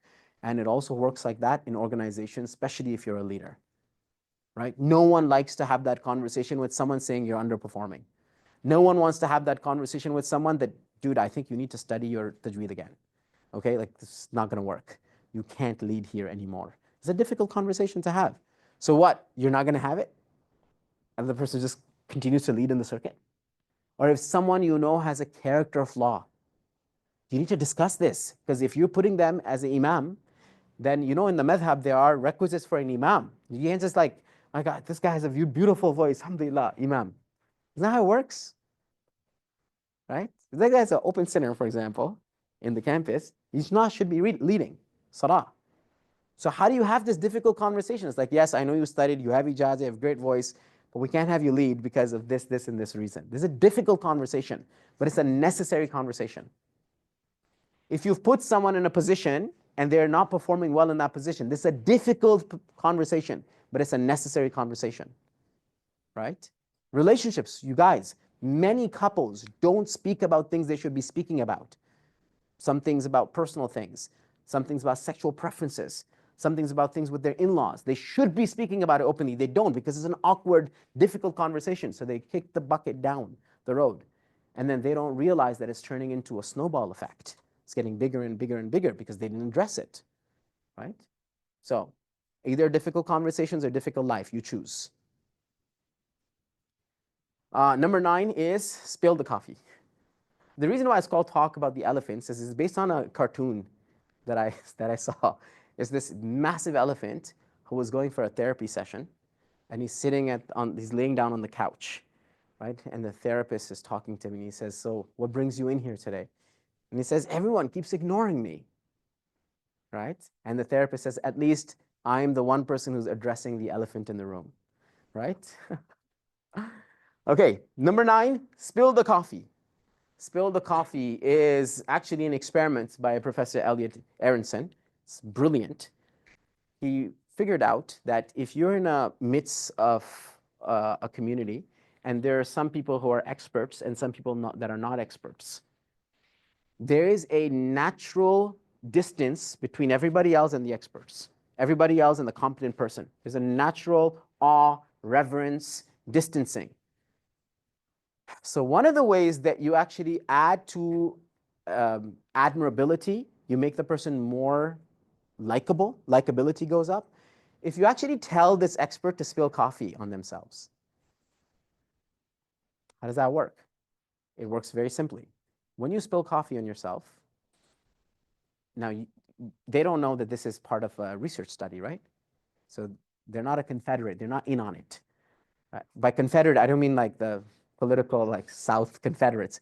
In psych studies, Confederate is the person who's in on it, right? He's in on the study, he's an actor. So people, they see you as like you're brilliant, you're bright, you're smart, but you're also clumsy. And that makes you more relatable, and that increases your likability. I'm not telling anyone to spill the coffee. What I'm saying is that it's okay being vulnerable.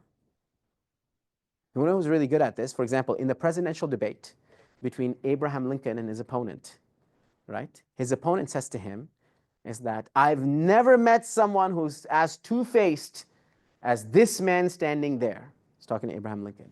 And Abraham Lincoln says, this is false and I can prove it. If I had two faces, why would I choose this one? Right? He's basically saying, I'm not very good looking. So he's throwing shade at himself. It allows people to look at himself with a more human touch, right? It's relatability. The leader doesn't have to be perfect and doesn't have to pretend to be perfect. It's okay if you say that I'm having a difficult time with this. I'm not really good at this, right? When I first learned this and I worked on my team, everybody's a techie. Some of you know this, right? All these guys, Daniel and Pasha, all these guys are techie. And all these people are into tech. And they're really good at it, by the way. So my in with them for likability purposes, because I know these studies, is I would just basically say, man, you guys are so fast at this. And I would just show sometimes I literally had one of my guys hack into my computer to do things while I'm teaching. He's like, I can't figure this out. And he's like, hack into my computer and you take over the screen and show me things and then hack out, right? But the idea was it actually increases likability because you show this person as they're not different, right? They're just like me. This is so important to the Quran that the Quran has the Prophet say, Ana basharu mithlukum. I am just like you. I'm a man just like you, right? So people don't see the distance between the Prophet and himself. So I'm merely a human being, okay? Number 10, we got to speed up slightly, you guys, because we got to finish. So number 10, take responsibility for your flocks' infractions. This is also very difficult, especially if you're younger. It's very difficult because you see that this is not my fault. But if you're a leader, it actually is your fault, even if one of your members, your team members, have made a mistake. Why? Because you have to take responsibility. When it comes to praise, you give it to the individual who was involved. When it comes to blame, you take the blame yourself and you mask and hide your individual, right? This is really important. Because what do you think happens if someone made an error and you actually made it about yourself? What do you think that person How do they see you now? They see you as a savior. How much do they work for your team now? How loyal do they become? How much do they perform when knowing that if they do mess up, you're going to stand on their side of the field? It completely changes everything, right? So work with the right people. If they falter, take responsibility for them and allow growth opportunities, right? If you start doing this with your team, if you start doing this with the people around you, if you start doing this especially when, for example, you get someone to lead the salah, whose fault is it?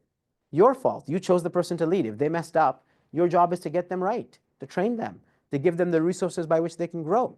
You didn't do evaluation properly. That's why they messed up. Not because it's not that person's fault, right?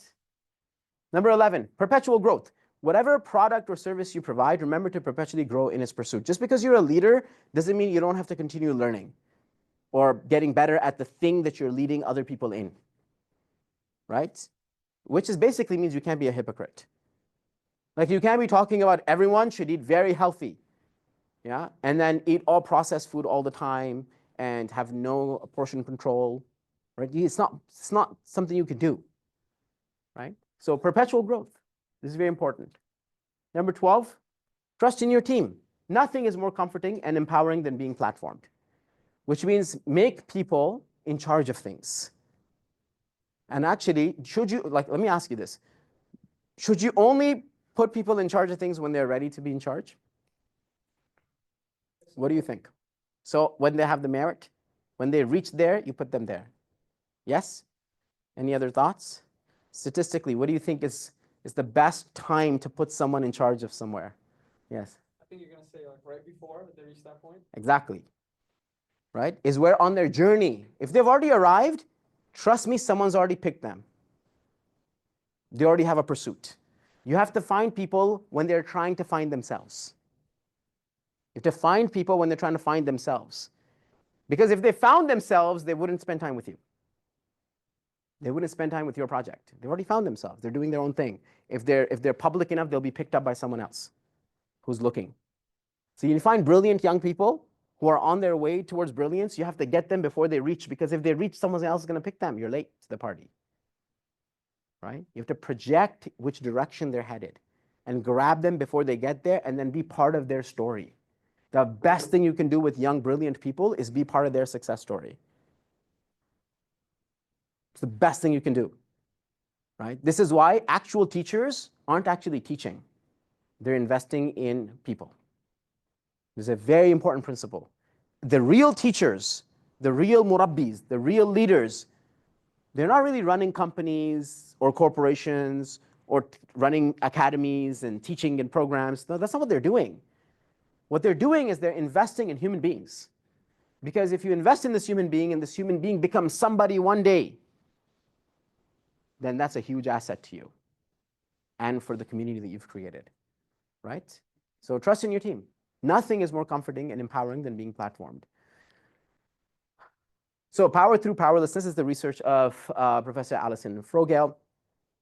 Talks about the fact that when you speak to people, the tone that you use, is that a tone of assertiveness or is that a tone of inclusivity? Let me give you an example. If I'm speaking to somebody and I want them to do a task, right? Is it good to delegate the task or suggest the task? What do you think? What would engender more passion from the person who's now going to carry this task? Yes? Definitely delegation. So how does it work? Like, give me a conversation. It's like, I need you to do this. Experience I had last summer. Okay. I was basically a camp counselor. I was a camp coordinator. Yeah. So my counselors were basically supposed to do like a science fair type thing. Yes. And initially, my approach was just trying to come up with all the activities and assign it like here, do this. But it helped. I saw a lot more. Like every time I did something like that, it was so hard to get stuff done. Yes. But once I gave them like the brainstorming plus the execution, all that, they were so much more passionate. They got it done literally like 50% faster. That's spoon feeding. Yes. So what you're doing is what you do with children. How old were these people? I'm curious. Were they university students? Really? Oh my God, man. So spoon feeding works. The younger the students are, or your team is, spoon feeding works, which is you don't give a task, you give a roadmap, right? Which is what you're describing. It's like, look, if you're not doing this, you first do this and do this. For example, go clean up your room. This is not a good thing to say to a 4-year-old. This is a great thing to say to a 12-year-old. For a 4-year-old, you say, hey, take the pillows that are on the ground, put them up, then take the bed sheet and stretch it out, then take the 2 pieces of clothing that's on the floor and hang it up, right? You see what you're doing? You're giving a roadmap. For a 12-year-old, say, go clean your room, and you don't have to do these steps. You don't have to spoon feed. You have to just pronounce. But with adults, the best way to do this is talk tentatively, not assertively. So because you're in a hierarchically leadership position over them, the way you'd address this would be something like this. Hey, I really need someone to take care of this really important piece of the puzzle.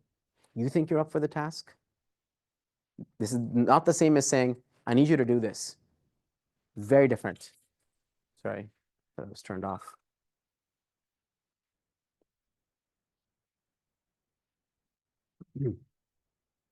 Right, so starting your delegations with perhaps it'd be a good idea if you did this, right? Maybe it'd be beneficial for everyone if you took the senior role, okay? Hopefully, it's now time for you to start leading the salah, right? Be a conversationalist. So James Pennebaker, I think he's still alive. He's like in his 90s. I think he's still alive. He talks about the joy of talking. It's a really important principle.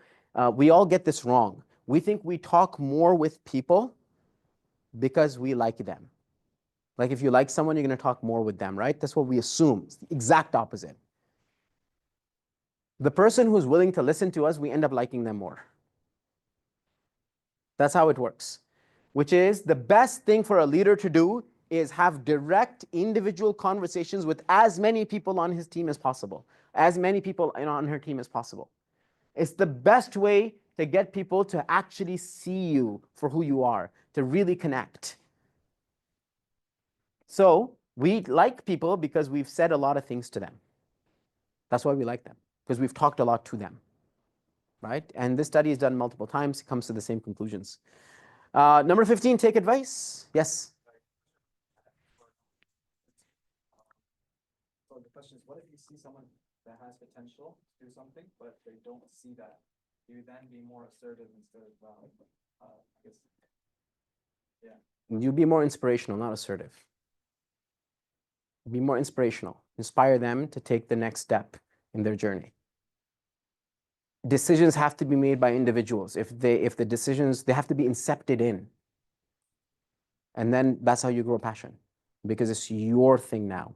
It's not something that you're complying to someone else's thing. Take advice. Benjamin Franklin says that people admire wisdom. I don't know why it's just E, it's supposed to be people. People admire wisdom of those who come to us for advice. What does that mean? We admire the wisdom of those people who come to us for advice. What does that mean? Did anyone unlock that? He's saying we admire the wisdom of those people who come to us for advice. Yeah. I don't know if this is the right way of looking at it, but maybe we admire the fact that they saw something in us. Yes. We're actually admiring that. Yes. Because everyone's got an ego. So when you go to someone who's in your team and you say, I'm actually looking for some suggestions, I'm looking for advice, you know what you're doing is you're increasing your value in their eye, because you're saying this person trusts me enough for me to give them my 2 cents. And just by doing that, you've elevated your relationship.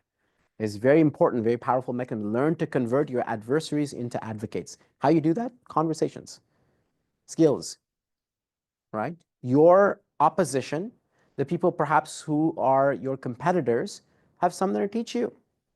If you can make your competitor into your friend, everyone wins. It's difficult to do this though. Okay, let's finish up the last bunch. Beware of Cain's spirit. I'm not going to unpack this. This is too heavy. But envy gets the best and turns them into the worst. In leadership, you have to fear envy. Envy is a real thing in leadership. It happens. It's bound to happen. It happens with religious leadership as well. Imam al-Dhahabi says, I never take the aqwal of contemporaries about each other. He's a mu'arrikh, he's a historian. He's saying when I'm compiling my history about people's lives, I don't take contemporaries' opinions of each other, because when they are negative about each other, a lot of it's to do with envy. And who was he talking about? He's talking about scholars. He's talking about like people who don't know all the problems of envy. People have all these texts memorized. And he's saying even these people are susceptible to have envy take the best of them. This is why the first crime on earth is an envy-based crime, right? Of Cain and Abel. Right? So you have to be extra careful about this. Just because you're doing something and someone is doing other thing, and they are more successful than you are, whose fault is it? Whose fault is it? If two people are doing similar things, but one of them is progressing faster than the other, whose fault is it? Logically speaking, it's your thing, right? And also, if you really need to metaphysically put a blame on something, you got to put a blame on God, right? You understand this, right? What does this person have anything to do with it? This is why, because Cain is unable to fight God as to why Abel's sacrifices are accepted or not.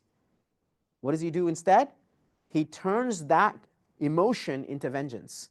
And he, instead of directing it at himself and growing and seeing why is Abel's sacrifices being accepted, I got to learn from that and also be something that is someone who's acceptable to Allah. He does the exact opposite.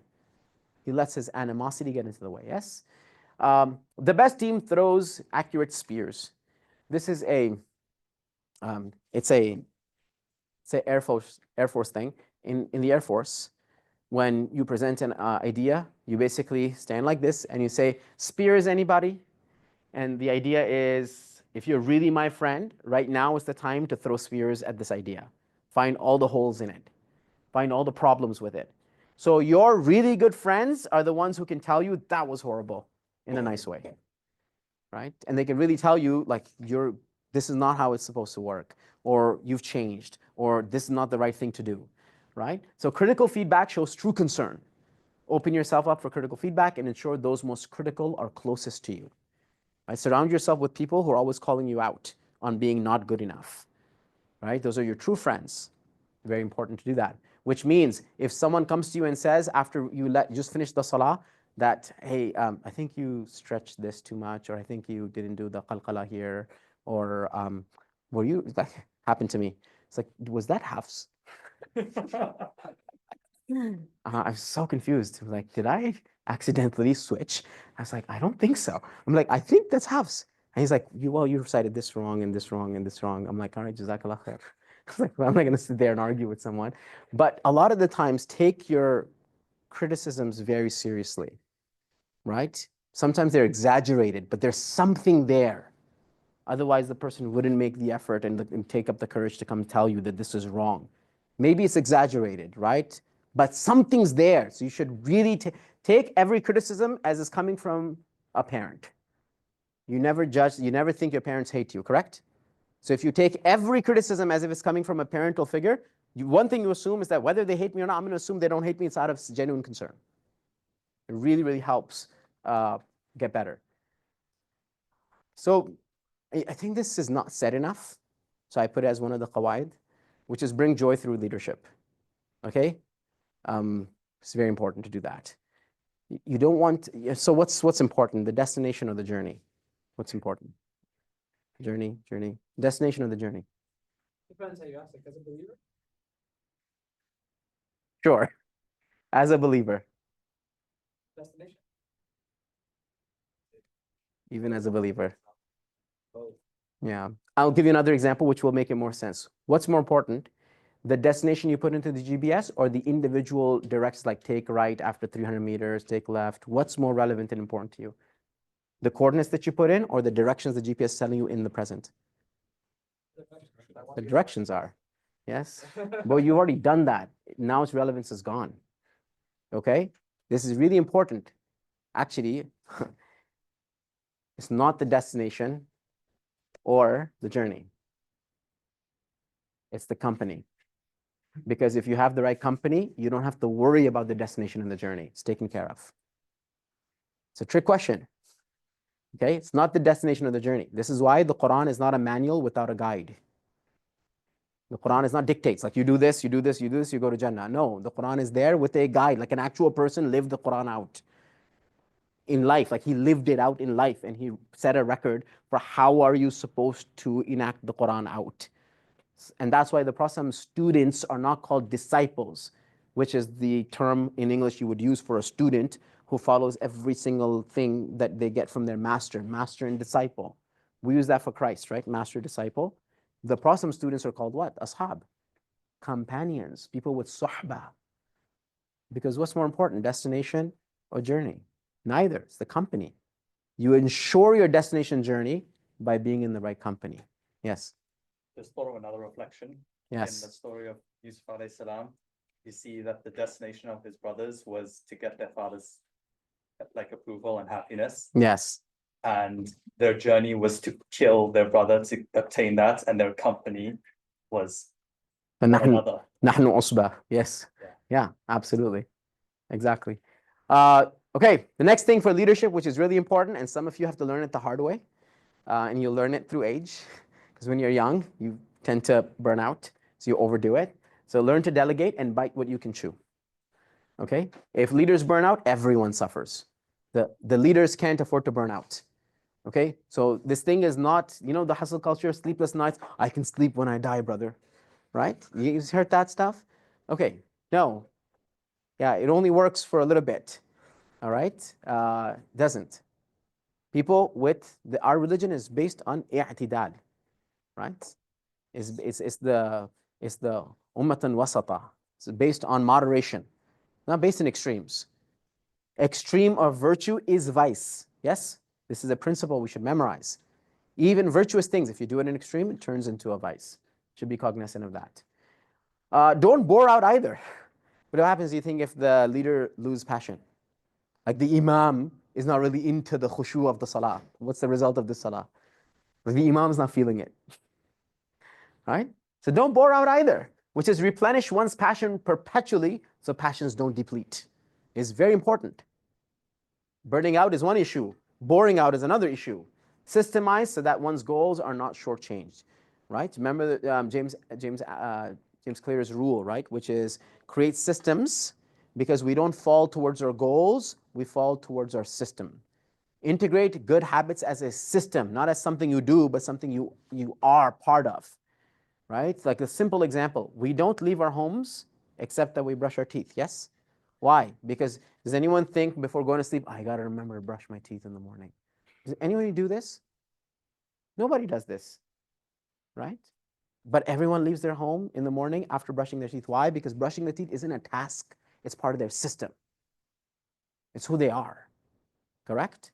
It's very important, so don't bore out. Finally, the last qaida, be grateful. If the leader is not grateful, we're in a lot of trouble. Why? Because gratitude increases blessings and keeps one consistent on khair.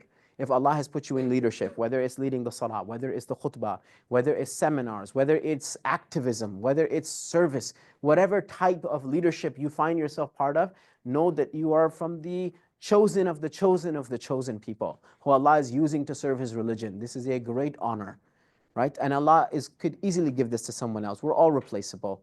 Nobody here is special enough that another human being cannot replace them. This is the facade that the devil puts into our heads, thinking we matter. We matter as long as we make Allah matter, right? We matter as long as we make Allah matter.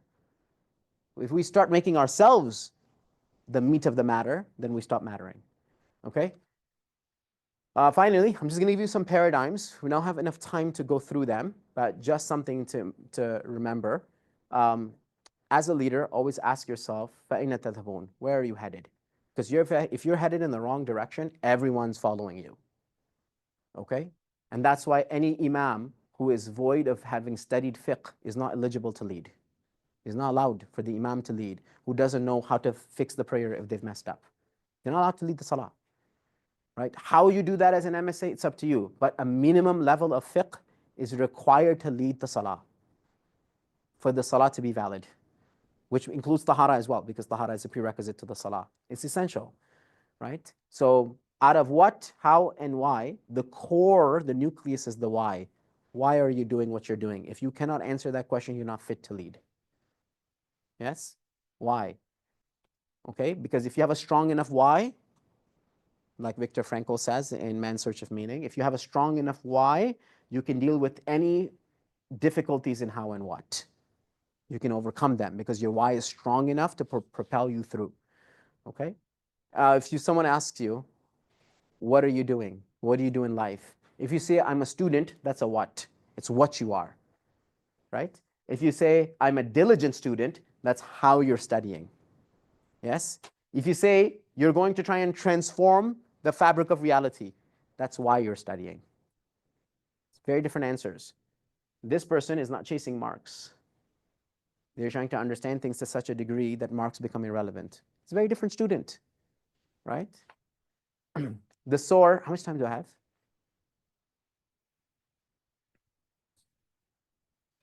We can do it long, 15 minutes. 15 minutes? Okay, let's try and see if we can finish as much of this as possible. SOAR model is very important for leadership. It says that the first thing that you need to be worried about is getting strong at the thing you're leading at, right? Like developing competency. If it's the salah, then it's that. If it's Ramadan and you're leading the Taraweeh, it's what? It's your Quran.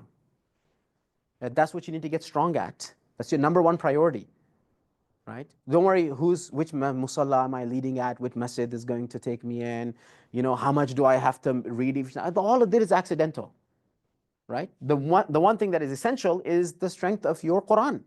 If you're going to be leading the salah and leading other people in Taraweeh, your essential asset is your Quran. So strength, right? And that's why the strong believer is better than the weak believer. The second O is, the second part is the opportunities.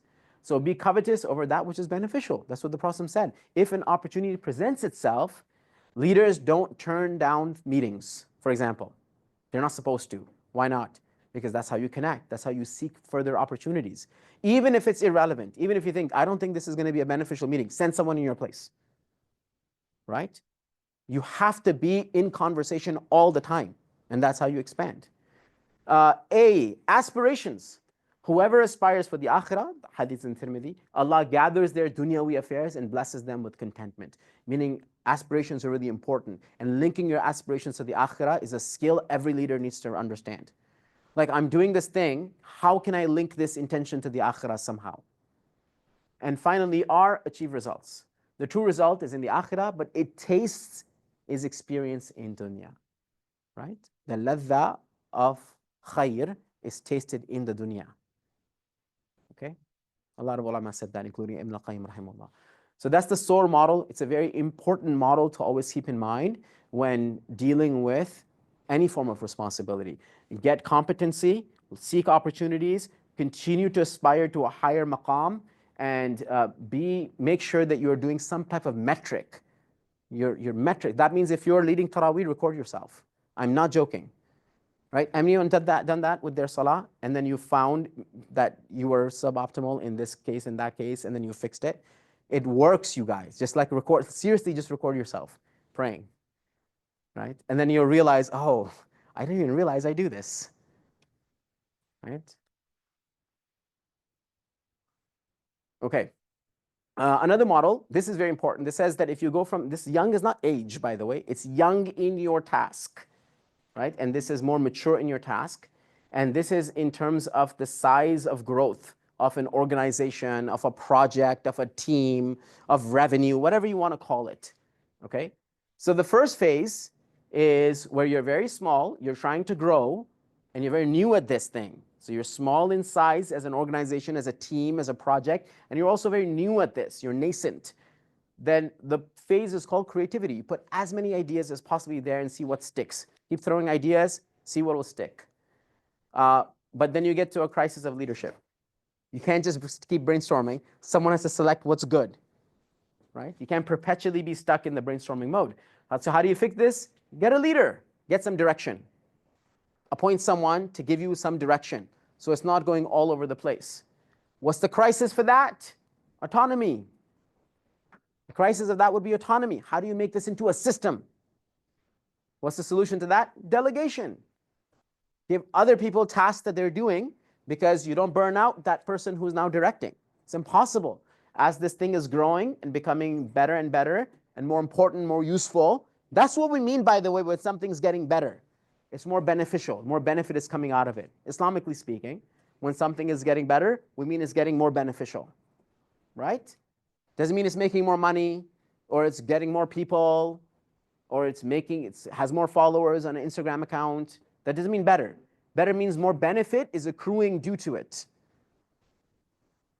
And then when you have delegations out, more things are being done, the problem becomes of control.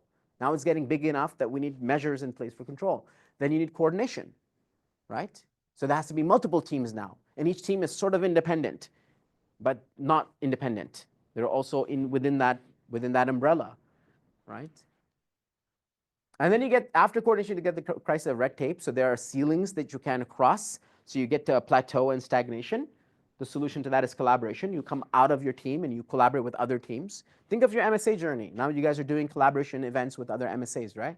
You did one very successfully a couple of weekends ago or last weekend. Yeah, because mashallah, you're coordinated to such a degree where you're reaching a level of ceiling with your own space. So what do? You reach out, you collaborate with other people, and you grow your benefit. See, benefit is growing. And then you get the crisis of growth, like it's getting too big. And how do you stop it from getting too big? You have alliances so that you can spread out everywhere else in controlled environments, right? I'm not going to go through this because it'll take too long.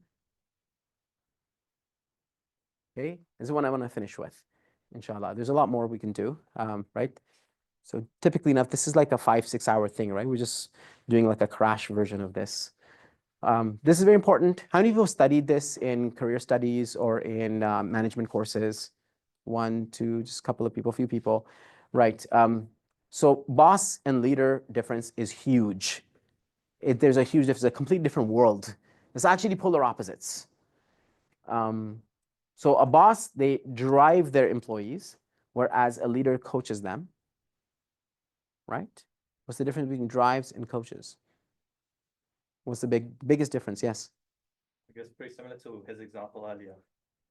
Which is? Like driving your employees, like spoon feeding them, telling them what to do, coaching them, refining their skill sets. Absolutely. It's growth mindset. When you coach someone, you're growing them, right? And that's why it says, if you have the boss mentality, you depend on authority. And over here, you depend on goodwill, meaning I am telling you, and that's why you should do it, right? And a leader depends on people doing things out of the goodness of their will, right?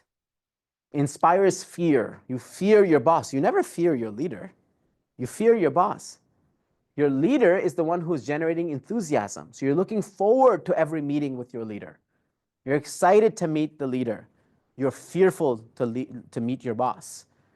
Yes? The boss says I, meaning anytime something is good is happening, the boss says, I made that decision to hire this person who's the top performer, right? And the boss says, we did this, right? The leader often says, we did this, we got this done. The boss places blame for the breakdown. If anything doesn't function, that who's responsible? Who's responsible for this thing crashing? Yes? And the leader fixes the breakdown and takes responsibility. So why is he fixing the problem? Because he took responsibility for it, right? We talked about this earlier. The boss knows how it is done, right? So it's more of an intellectual superiority, whereas a leader shows how it is done so that other people can do the same thing that they know. They don't mind sharing the tips and tricks of their trade, okay? The boss uses people for the advancement of their project, and the leader develops people. So the leader is happy when the subordinates outgrow them. They're happy about that, right? The boss takes credit for victories. The leader gives credits for victories, right? The boss commands and the leader asks. The boss says, go do this and that, and the leader says, let's go and do this and that. Yes? It's a very important paradigm, and it's very prophetic. If you look at the way that the Prophet with the Sahaba, you'll find that none of this applies to him, and all of this applies to him. Right? This is from the Sunnah, actually. Right? And we'll stop here, inshallah ta'ala, because we could do this for a long time. Suffice to say that I think we covered a lot of ground, alhamdulillah. Just have final few things to say about the whole Ramadan pursuit and just being a musalla or MSA or Masjid Imam. few things that I think are very important to note, okay? First of them is that to be an imam linguistically means to be in front of others, okay? Lexically, it means to lead a group of people. Spiritually, it means to serve them. You have to know that. Linguistically, it means to be in front of people. Lexically, it means to lead other people. But spiritually, metaphysically, the rule is that you're serving other people. Service. The metaphysical reality, the reward you're seeking from this is because of the service. Sayyidul Qawmi Khadimuhum. When you are leading the salah, you should feel like an imposter. Imposter syndrome is a good thing to have. What is imposter syndrome? Imposter syndrome suggests that you are in a position where you know that you deserve not to be there. You feel like you're fooling everybody. You should have this with iman. Like everyone here should feel there's a level of hypocrisy in your heart, right? Every single prayer you pray, you should be assured that that was a deficient prayer. Nobody here has ever prayed a prayer that said nobody has prayed a better prayer than this. What that means is that it was a suboptimal prayer. It could have been enhanced. This is why we're making istighfar after the end of the prayer. What I'm trying to say is that if you're leading a group of people and you're ahead of them and you're praying, there should be a sense of, I do not really deserve to be here. That doesn't mean you have lack of confidence. That means now you have the impetus to reach where you are not there, so that at least you can justify being here. There's two ways of looking at it. I don't deserve to be here, and you become crestfallen. So what am I even doing here? The other way is to say, I don't deserve to be here, so I'm going to do my best to at least deserve some components of this, to be worthy of this maqam. So you will do the extra revision. You will do the extra session with a teacher to review your Quran. You will study that extra matan that you've already studied before, but you do the extra matan so you have more tamakkun in your ilm so that you can lead people. Right? You'll go above and beyond the call of duty because you know that you don't deserve this seat or you don't deserve the pulpit. This is why it's very important to understand the first qaida in leadership is that if the Prophet ﷺ was here today at Jummah time, right? Would I have led Jummah? Did Abu Bakr lead Jummah while the Prophet was alive? What about Umar? Okay, what about Jabir? He's really smart. Did any of these people lead Jummah while the Prophet was alive? So who's the actual Imam of this ummah? The Prophet. Meaning every other Imam is the bench.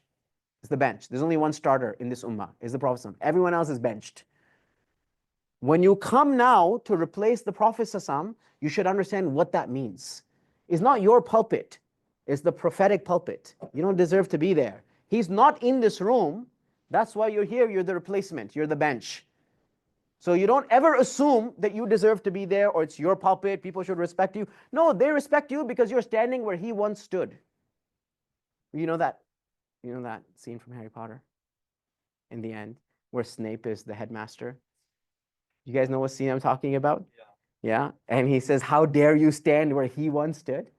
Every one of us should feel that way if you're in positions of leadership in the ummah. Because if the Prophet is there, none of us would be in these maqamat. It would be the Prophet. This is his place. This is his ummah. Then we get to, at some point, in some capacity, be some part of service in this thing. But this is his project.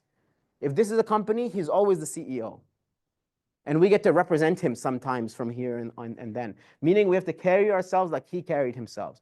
Which means if you're in a position of leadership and you don't have the sunnah fragrances coming out of you, then something's wrong. Leadership means becoming more prophetic. That's what it means in this ummah. It means to adopt prophetic character. Then study how the Prophet would have dealt with this situation. Right? How did people feel around him? Right? What passion did he have when he approached things? What did he bring to the table? Am I bringing that to the table in at least some limited capacity? Yes, it's really important. The other thing with leadership is really important is to master, which is what I said in the khutbah, is to adopt prophetic leadership skills. Master the way that you speak. Be very intentional with your actions. Be very polite to everyone, especially those who are not doing too well. Especially those who are down under. especially those who don't feel comfortable being there. They're the ones that ta'lif al-qalb is something that the Prophet brought to the Arab tradition. This wasn't there in the Arab tradition. The Arab tradition is a very inclusive society. This is why the Prophet said, I loved Hilf al-Fudul. And even today, if they call me for Hilf al-Fudul, I would have showed up. What was Hilf al-Fudul? It was this pact that the Jahili Arabs did, which was about inclusivity for travelers that were coming into Makkah. He liked it. He was very inclusive, not in the woke way, right? He was inclusive as in people felt that they belonged around him, right? That's the vibe that we need to put forth. Whether you're MSA exec, whether you are a masjid imam or leading Taraweeh, when you finish a Taraweeh and go, people should not be saying, my God, this person, mashallah, and feel like you're above everybody else, right? Relatability is a sunnah. This being with people is a sunnah, right? And finally, the last thing that it's recommend everyone to keep in mind as they pursue some form of religious leadership specifically is this idea, and it's very difficult to hear that you should never be in a room where there's nothing you can learn from someone else. Force yourself to be in rooms where there are people who are more competent than you, and then you can go back and be a better leader for your people. Which is, if you're leading here, you need to be serving somewhere else. What happens if someone is perpetually in a position of hierarchical supremacy? Perpetually there. Okay, it inflates their ego, right? It gives them a false sense of superiority. It's not true. It's just in this paradigm. In the MSA circle, you might be an alim, right? Step out the MSA. Go sit where the ulama are, and let's see if you get to talk. You see? You can see your maqam, right? So in a classroom where you're the imam, it seems like you're the smartest person. Then when you go where all your teachers are, you don't even want to open your mouth because you'd be embarrassed to speak in front of them because you know how much they know and how little you know, right? So in any given capacity, if you're put into leadership, also ensure that you have multiple projects where you're serving actual leaders so that there are rooms in which you are not at the top of the food chain. It's very important to have that built into your system. And if we keep these things in mind, then ask Allah subhanahu wa ta'ala for thabat. Remember what we started with? Leadership is a virtue, right? From the people who are given the shade of Allah's throne is al-Imam al-Adil, is a just leader, right? Allah praises leadership in the Quran. Dhul Qarnayn, the ikhtilaf about whether he was a prophet or a wali, or in reality, whether he was upon Abrahamic faiths or not. There's an ikhtilaf on. But one thing for sure is Allah praises his leadership. The Queen of Sheba is praised in the Quran before she converts to Islam. So leadership is praised. Sayyidina Umar said, Allah will give hakimiyah to a just people without any Islam and take it away from a believing people if they have injustice in their leadership. Right? So Allah subhanahu wa ta'ala's aun is with the people of Adl. And the one thing in leadership that we have to be very careful about is justice. If we've lost track on that, other things are going to be domino effect of negativities. Right? We ask Allah subhanahu wa ta'ala to give us the ability to understand. We ask Allah subhanahu wa ta'ala to inspire us to have leadership which is effective, to be true servants of our communities, to be raised on the day of judgments with other successful leaders. We ask Allah subhanahu wa ta'ala to give humility within our hearts, to allow us to taste the fragrances of true prophetic sunnah through our leadership. We ask Allah subhanahu wa ta'ala to make the Quran the spring of our hearts, the sunnah, and the spirit by which our bodies enact what they need to enact. And we ask Allah subhanahu wa ta'ala to surround us with righteous company, with advisors who are sincere and genuine. And then we ask Allah subhanahu wa ta'ala to use us and utilize us for the khair of His deen so that we are elevated sin-free on the day of judgment without any accounting and entered into Jannatul Firdaus with the proximity of the Prophet sallallahu alaihi wasallam. Anything good that I have said, it's from Allah subhanahu wa ta'ala and the fadl of my teachers through him. And if there's anything that I've made mistakes on, they're my own infractions. Jazakumullah khairan for listening. You guys been very patient with the thing. Just a quick note, when we don't finish something, please don't think that's a big deal. You just have to, we're just used to finishing things, but there's no point in finishing things. The virtue is not in finishing things. The virtue is in being transformed with what you finished, right? That's why they say that, anyone, how many people don't speak Urdu here? Yeah, I'll translate. They say that the purpose of our life is not to finish the Quranic study, but the purpose of our lives is to finish our lives in pursuit of Quranic studies. Right? So as long as we're in pursuit, we're in the right direction. سبحانك اللهم بحمدك نشهد أن لا إله إلا أنت نستغفرك ونتوب إليك. السلام عليكم ورحمة الله.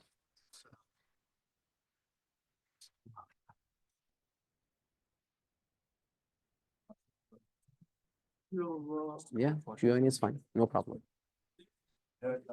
Before everyone leaves, we're actually gonna open it up for Q&A very quickly. Also, there's going to be another session right after as well too, so please stick around. It won't be too long, but just please stick around for that as well. But in the meantime, we'll open it up for Q&A. Do you wanna? Yeah.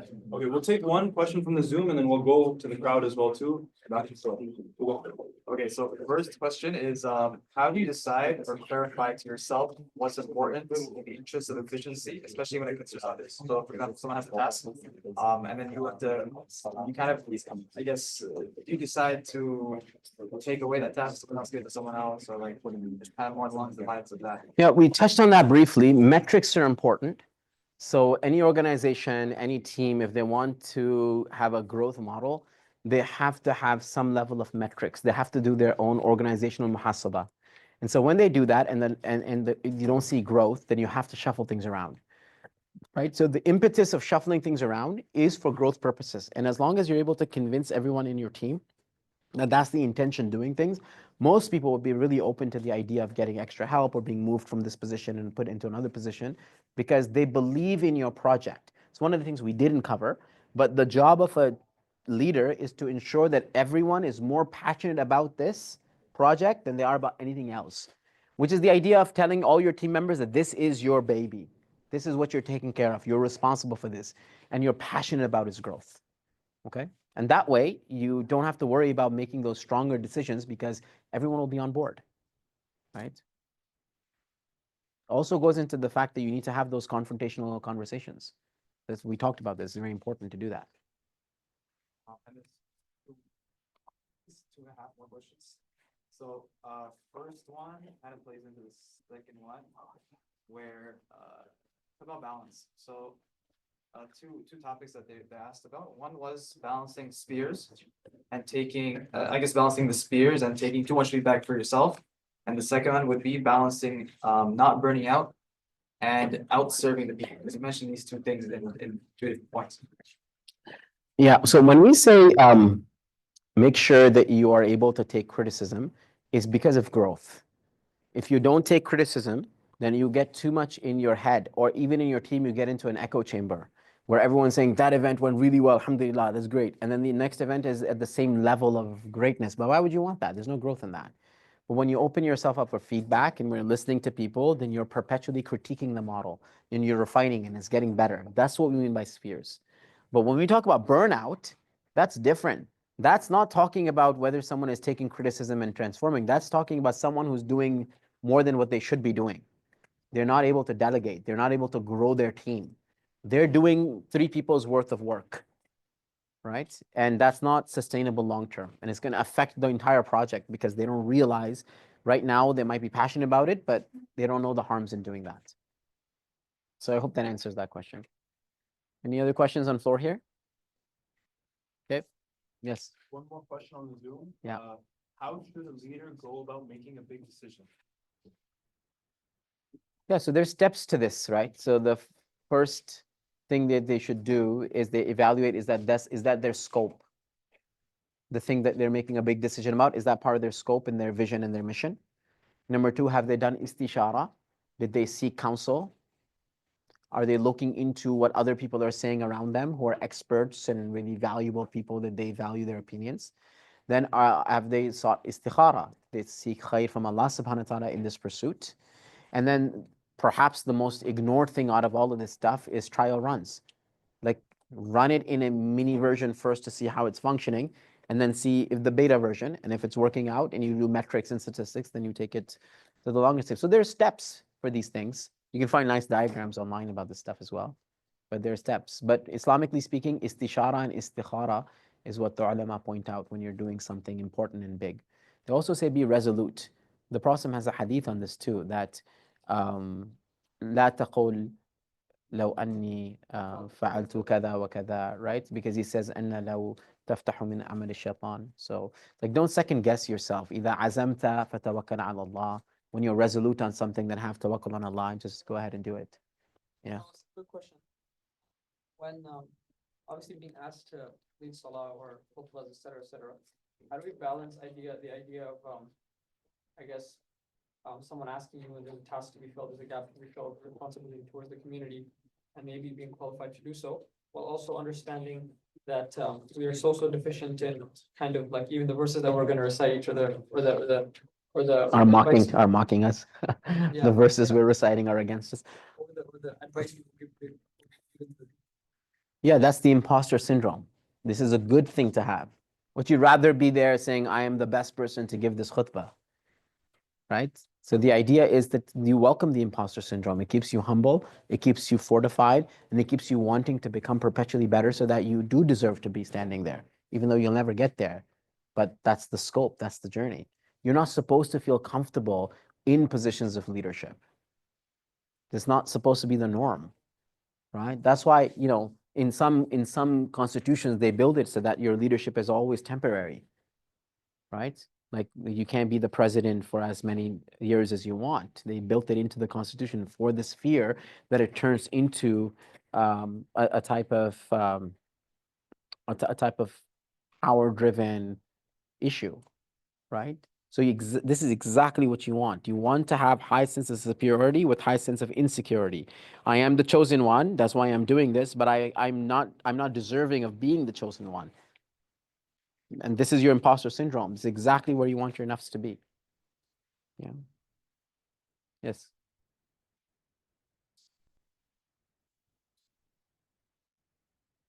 Why do you find in the Islamic knowledge and the knowledge of the Quran and faith are truly good, but perhaps in the validity of this, they're not as good. And then there's another person who, in terms of the knowledge and interpretation, but Yes.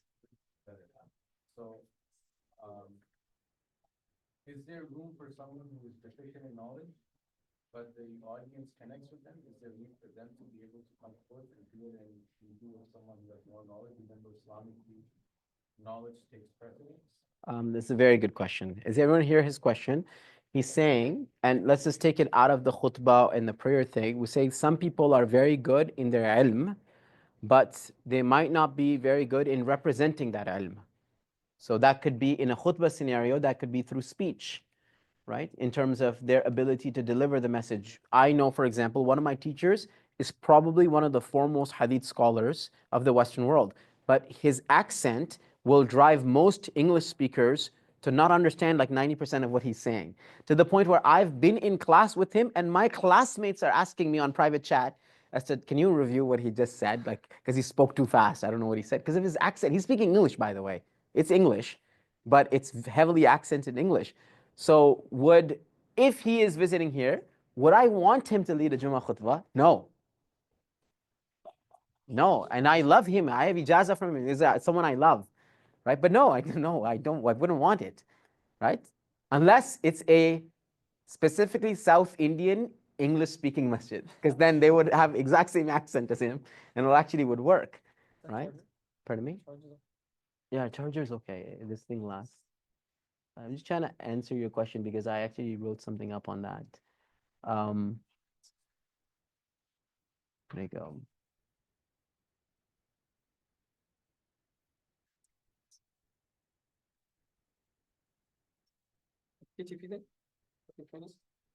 Yeah.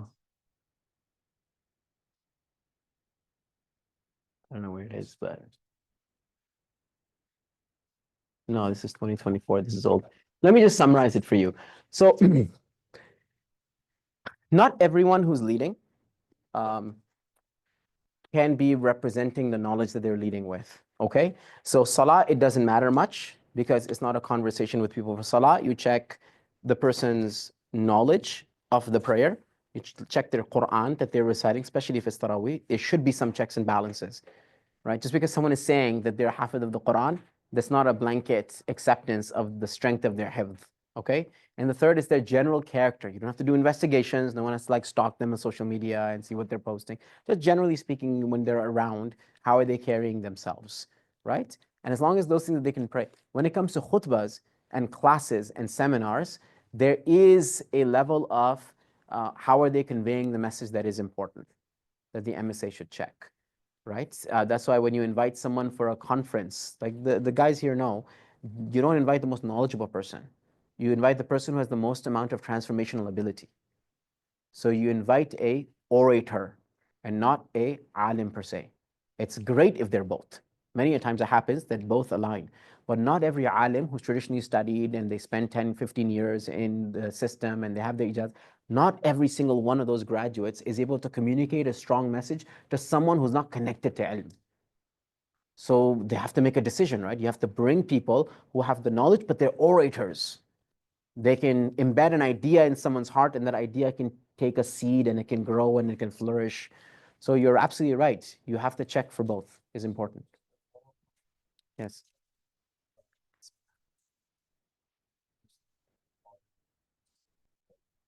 When it comes time to leave the salah, should he then step back and let someone else with one knowledge? Oh, good question. Yeah, so this is not acceptable. Okay? Generally speaking, you shouldn't do this. I'll tell you why.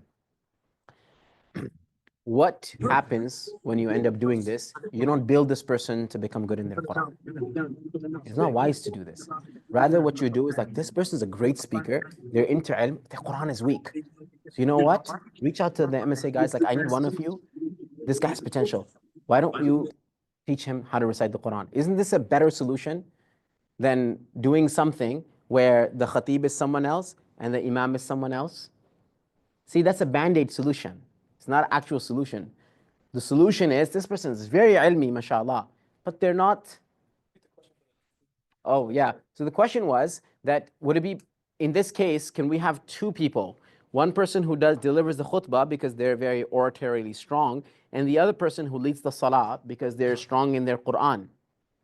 And we say that if someone is a great orator, you teach him how to recite the Quran and problem solved. And if someone is a great Quran reciter, you teach him oration and you solve that problem. So you actually have to provide resources. One of the things we talked about, a leader is the one who creates an environment which is psychologically safe for people to say, I need help in this particular aspect, and then I can be of benefit to you. Can you provide me that help? And the leadership should be able to extend that help out and create that solution. Otherwise, you're going to have to, this is a fatwa answer, to be honest. It's not a fiqh answer, it's a fatwa answer. That you have the imam who lead the salah is a different from the, so why do you seek fatwas if the fiqh can solve the issue? Right? So as an organization, this should not be our take that, okay, we're deficient in here, let's see if we can find a leeway of something valid or acceptable. No, as organizations, we need to ensure that we have a sure shot method by which this is going to work, right? Yeah, good question. Yeah. So, like many people like come forward to lead and everything.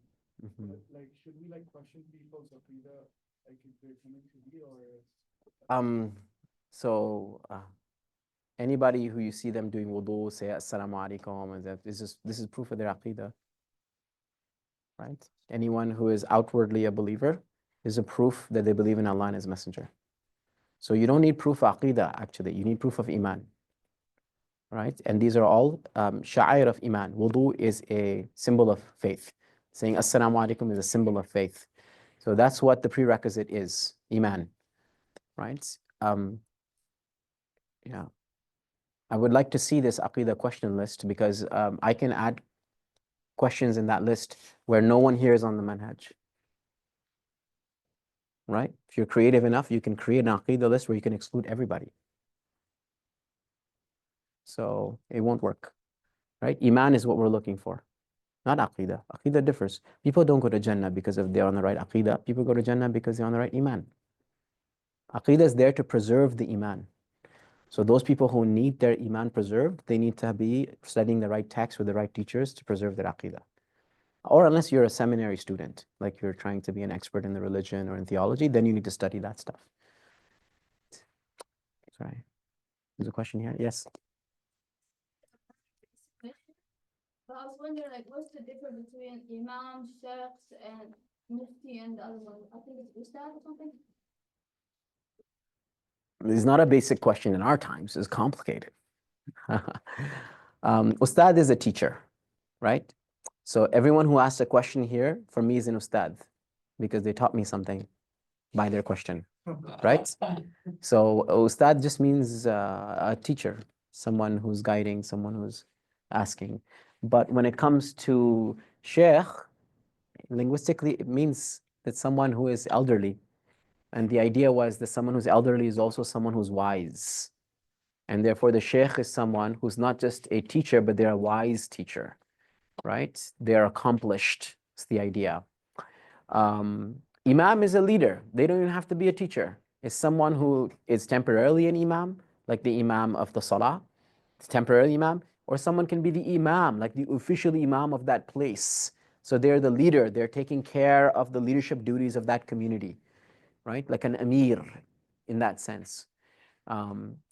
And then mufti is a very specific legal title given to someone who has the authority to legislate, to give you a legislative ruling, right? So if you have a question about is this acceptable or not, is it permissible or not, and it's not something that is obvious, then you would go to a mufti because the mufti has the tools to investigate your case and get you a non-binding verdict, which is what a fatwa is.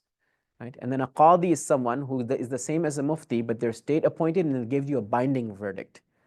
The qadi's verdict you can't stray away from. The mufti's verdict, you can get another fatwa. Yeah. Can you explain what qadi is? Yeah, qadi is state appointed. That's why we don't have one here, right? And the qadi is it's like the supreme judge of that region. And when they give a verdict, that verdict is not negotiable. It's binding. So if they give you a verdict, it's binding on you to go that. Rejecting the verdict of the qadi is baghi, is rebellion, right? Versus if the mufti gives you a fatwa and you're like, I don't know, I'm going to get a second opinion, you can go to another mufti and get another fatwa. Okay, that's the difference. Yeah, no one here, if you truly know who the shuyukh are and you're blessed to be around them, then you don't consider anyone here a sheikh. Okay, everyone is a ustad. That's why you guys, one of my dear mentors, Dr. Mustafa Khattab, he calls everybody an ustad.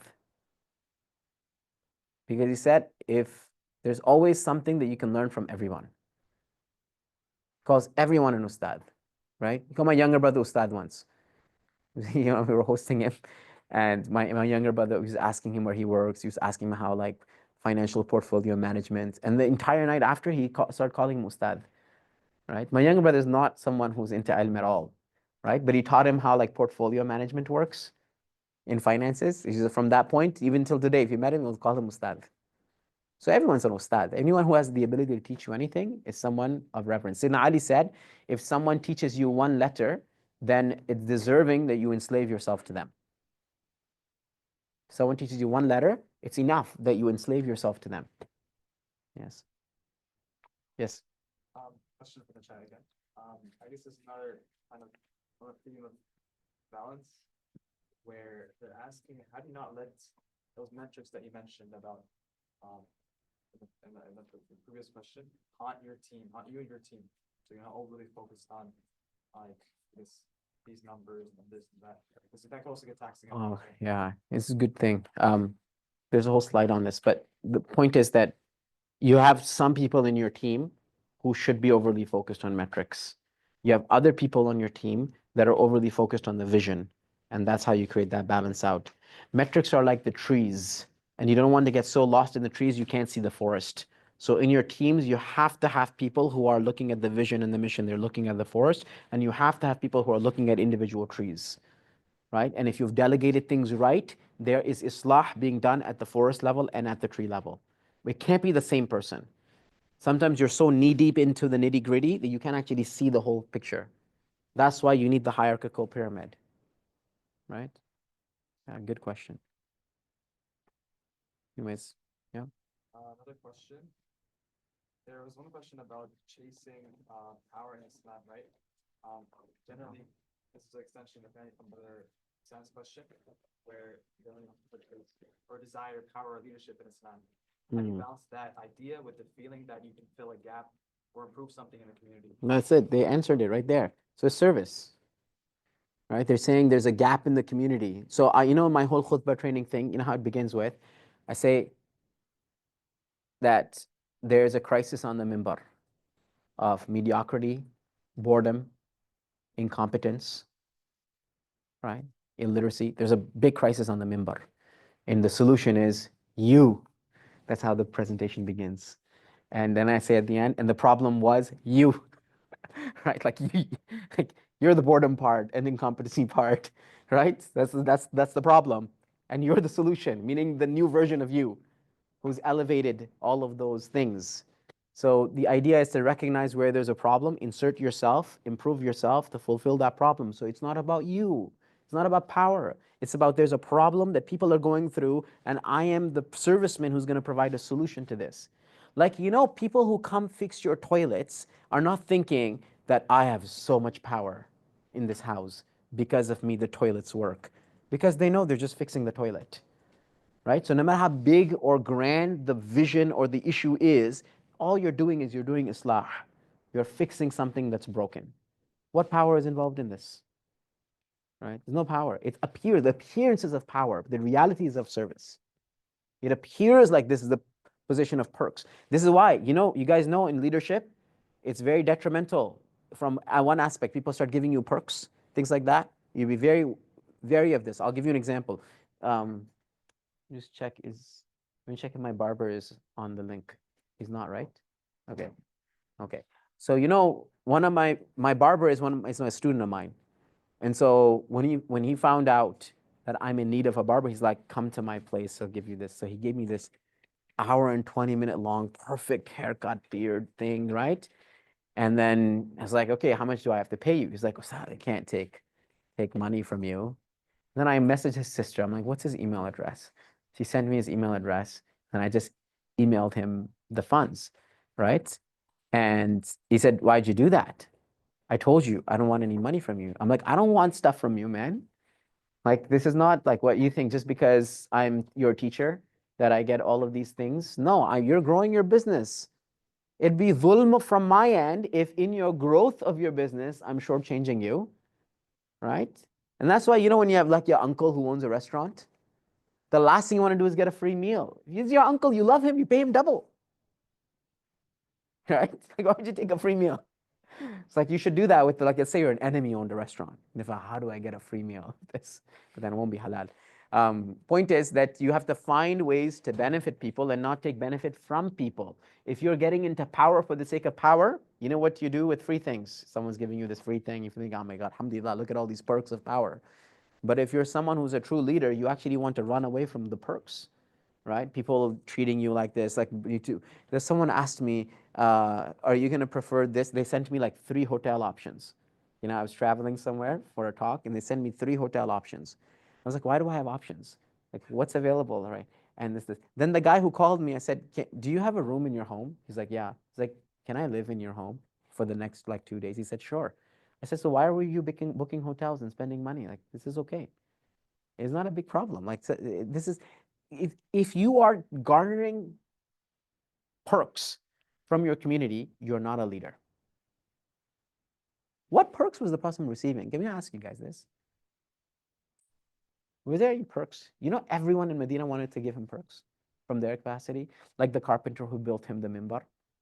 Did the Prophet ask him, hey, aren't you a carpenter? Build me a mimbar. Did he do that? No. People voluntarily wanted to do that for the Prophet. All of these things. Where do you find that he's taking advantage of people and saying, hey, you're a believer in me, right? Yes. Oh, yeah, you are. Okay, why don't you do this task? Is that what happens? No. People do this out of their love for him, right? But he's not commanding it. Neither is he demanding it. Big difference, right? Any other questions? Yeah. Anyone else on the floor has a question? Take last one. No? So one last question from the Zoom. It's the other side of this coin, where if people don't feel like they deserve to be in these slave leadership places that you put them in.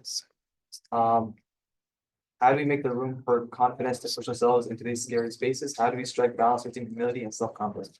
Kind of the same question, but the other side of the coin. This is not a paradox. They're two separate virtues. One is not the polar opposite of the other. The polar opposite of humility is arrogance, not confidence. The polar opposite of confidence is incompetence. It's lack of self-belief, is cowardice. They're not the same thing, right? It's a conflation in our minds that if someone is humble, they cannot be confident. Because we conflate confidence with pride. That's not the case. When you get up in front of people and you have to muster confidence, but you're very humble, but you have to muster confidence to give a khutbah, what is going in your mind? What's going in your mind is that I have to do a good job at this because this is a prophetic calling. This is something that the Prophet ﷺ did. This is something that Allah is demanding of me. And every heart here is dependent on me being passionate, powerful, accurate in my speech. And I need to make sure that I'm able to deliver this with confidence because if I don't, it's not going to affect people's hearts. So that shows my incompetence. It has nothing to do with pride. So can you be extremely humble and be extremely confident? Yes. And they're both virtues and they're not connected. To conflate the two is a fallacy. You don't conflate the two, right? And that's why I said, like, if you're an imam, you should know that you're not the best person in the majlis. This is just the imtihan that Allah has put you in, that you're leading everyone, but you know you're not deserving of this. So that is confidence and humility at the same time. Yeah. Yeah. Alaikum assalam.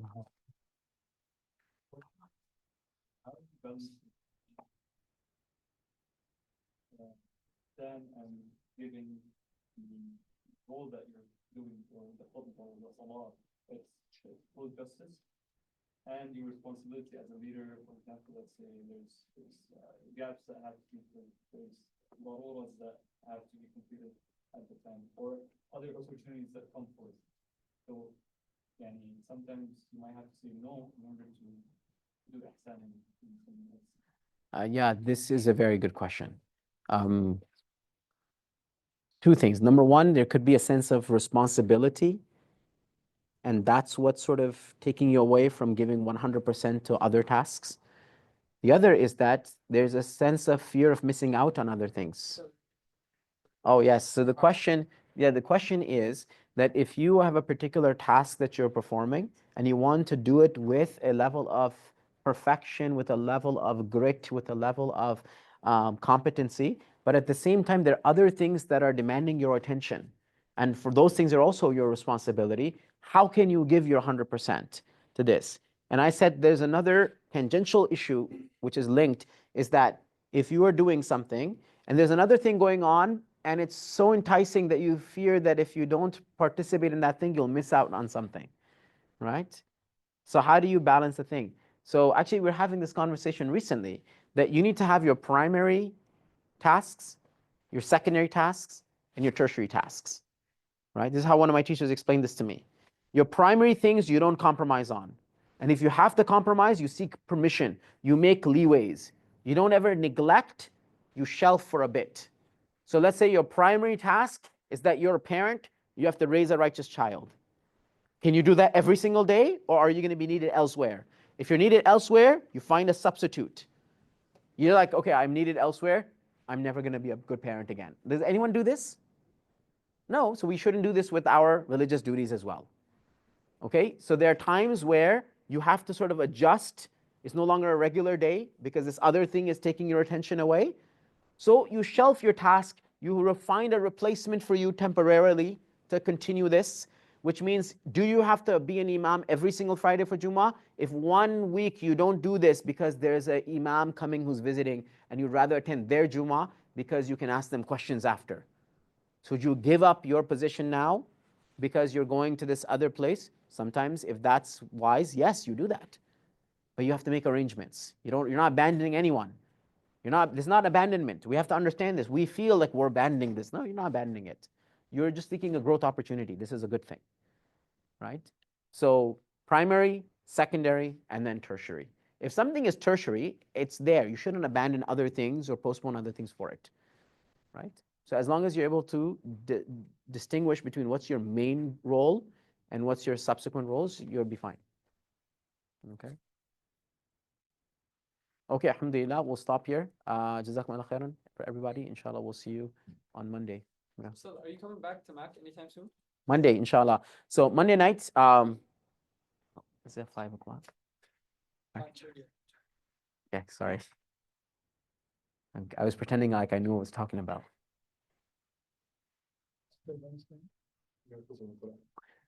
So Monday night, we're going to be talking about a very interesting topic. We've already done it's at 5 p.m. We've already talked about the initial stages of this discussion, but we're looking at a lot of ulum al-Quran stuff last time at 5 p.m. We're rather going to be talking about a little bit of usul al-tafsir, inshallah ta'ala, and some principles of Quranic exegesis, especially when it comes to dealing with difficult passages of the Quran, and how do you converse with people who are going to use that passage to attack the deen, right? So in a da'wah conversation, many a times you'll have something said, like Islam is violent towards women, or Islam is unjust towards the shares of inheritance, or Islam is a violent religion, right? Right now, this is very popular because of the new government in the States and the way that Islam is being portrayed. Of course, global politics doesn't help with this either. So it feeds onto these narratives because of colonization. So how do you answer some of these things, right? Attacks that are levied against the Quran. What I propose something, and I say every time someone attacks the Quran, that is a great opportunity for you for da'wah. Why? Because all of those attacks eventually turn into beautiful discussions of the supremacy of the Quranic narrative. Because when you really study what's actually what the Quran is saying, you realize that, oh, this was way better than how I understand the world to be. This is a better solution to this issue than what is proposed perhaps in the Western milieu or by secularists or whatnot, right? So every attack on the Quran is an opportunity for you to win a heart. It's great that someone is saying the Quran is wrong on this, or the Quran got this wrong, or they disparage the Quran. It's a good thing. That means they're concerned about what the Quran is saying. It's an open door now for you to now go ahead and talk about what the Quran is actually saying in that passage, right? And if people are open to listening, it actually changes the entire conversation, right? I think we'll stop just for this session. We'll stop, Yes. inshallah. Sure. Jazakallah khairan, Ustadh. Allah. But please, no one else please leave us, because we have a second session. It's going to be shorter, so don't worry, you're not going to be here till 12 a.m. or anything like that. But we'll get started right away, inshallah. Brother Bilal, he'll be coming up and he'll explain what exactly he's going to cover. But Jazakallah khairan, Ustadh. May Allah subhanahu wa ta'ala bless you immensely. May Allah subhanahu wa ta'ala accept all of your khair. And may Allah subhanahu wa ta'ala allow us to action all of which that you have shared to all of us, and empowering all of us on whatever scale it is to become better leaders of ourselves within the entire community.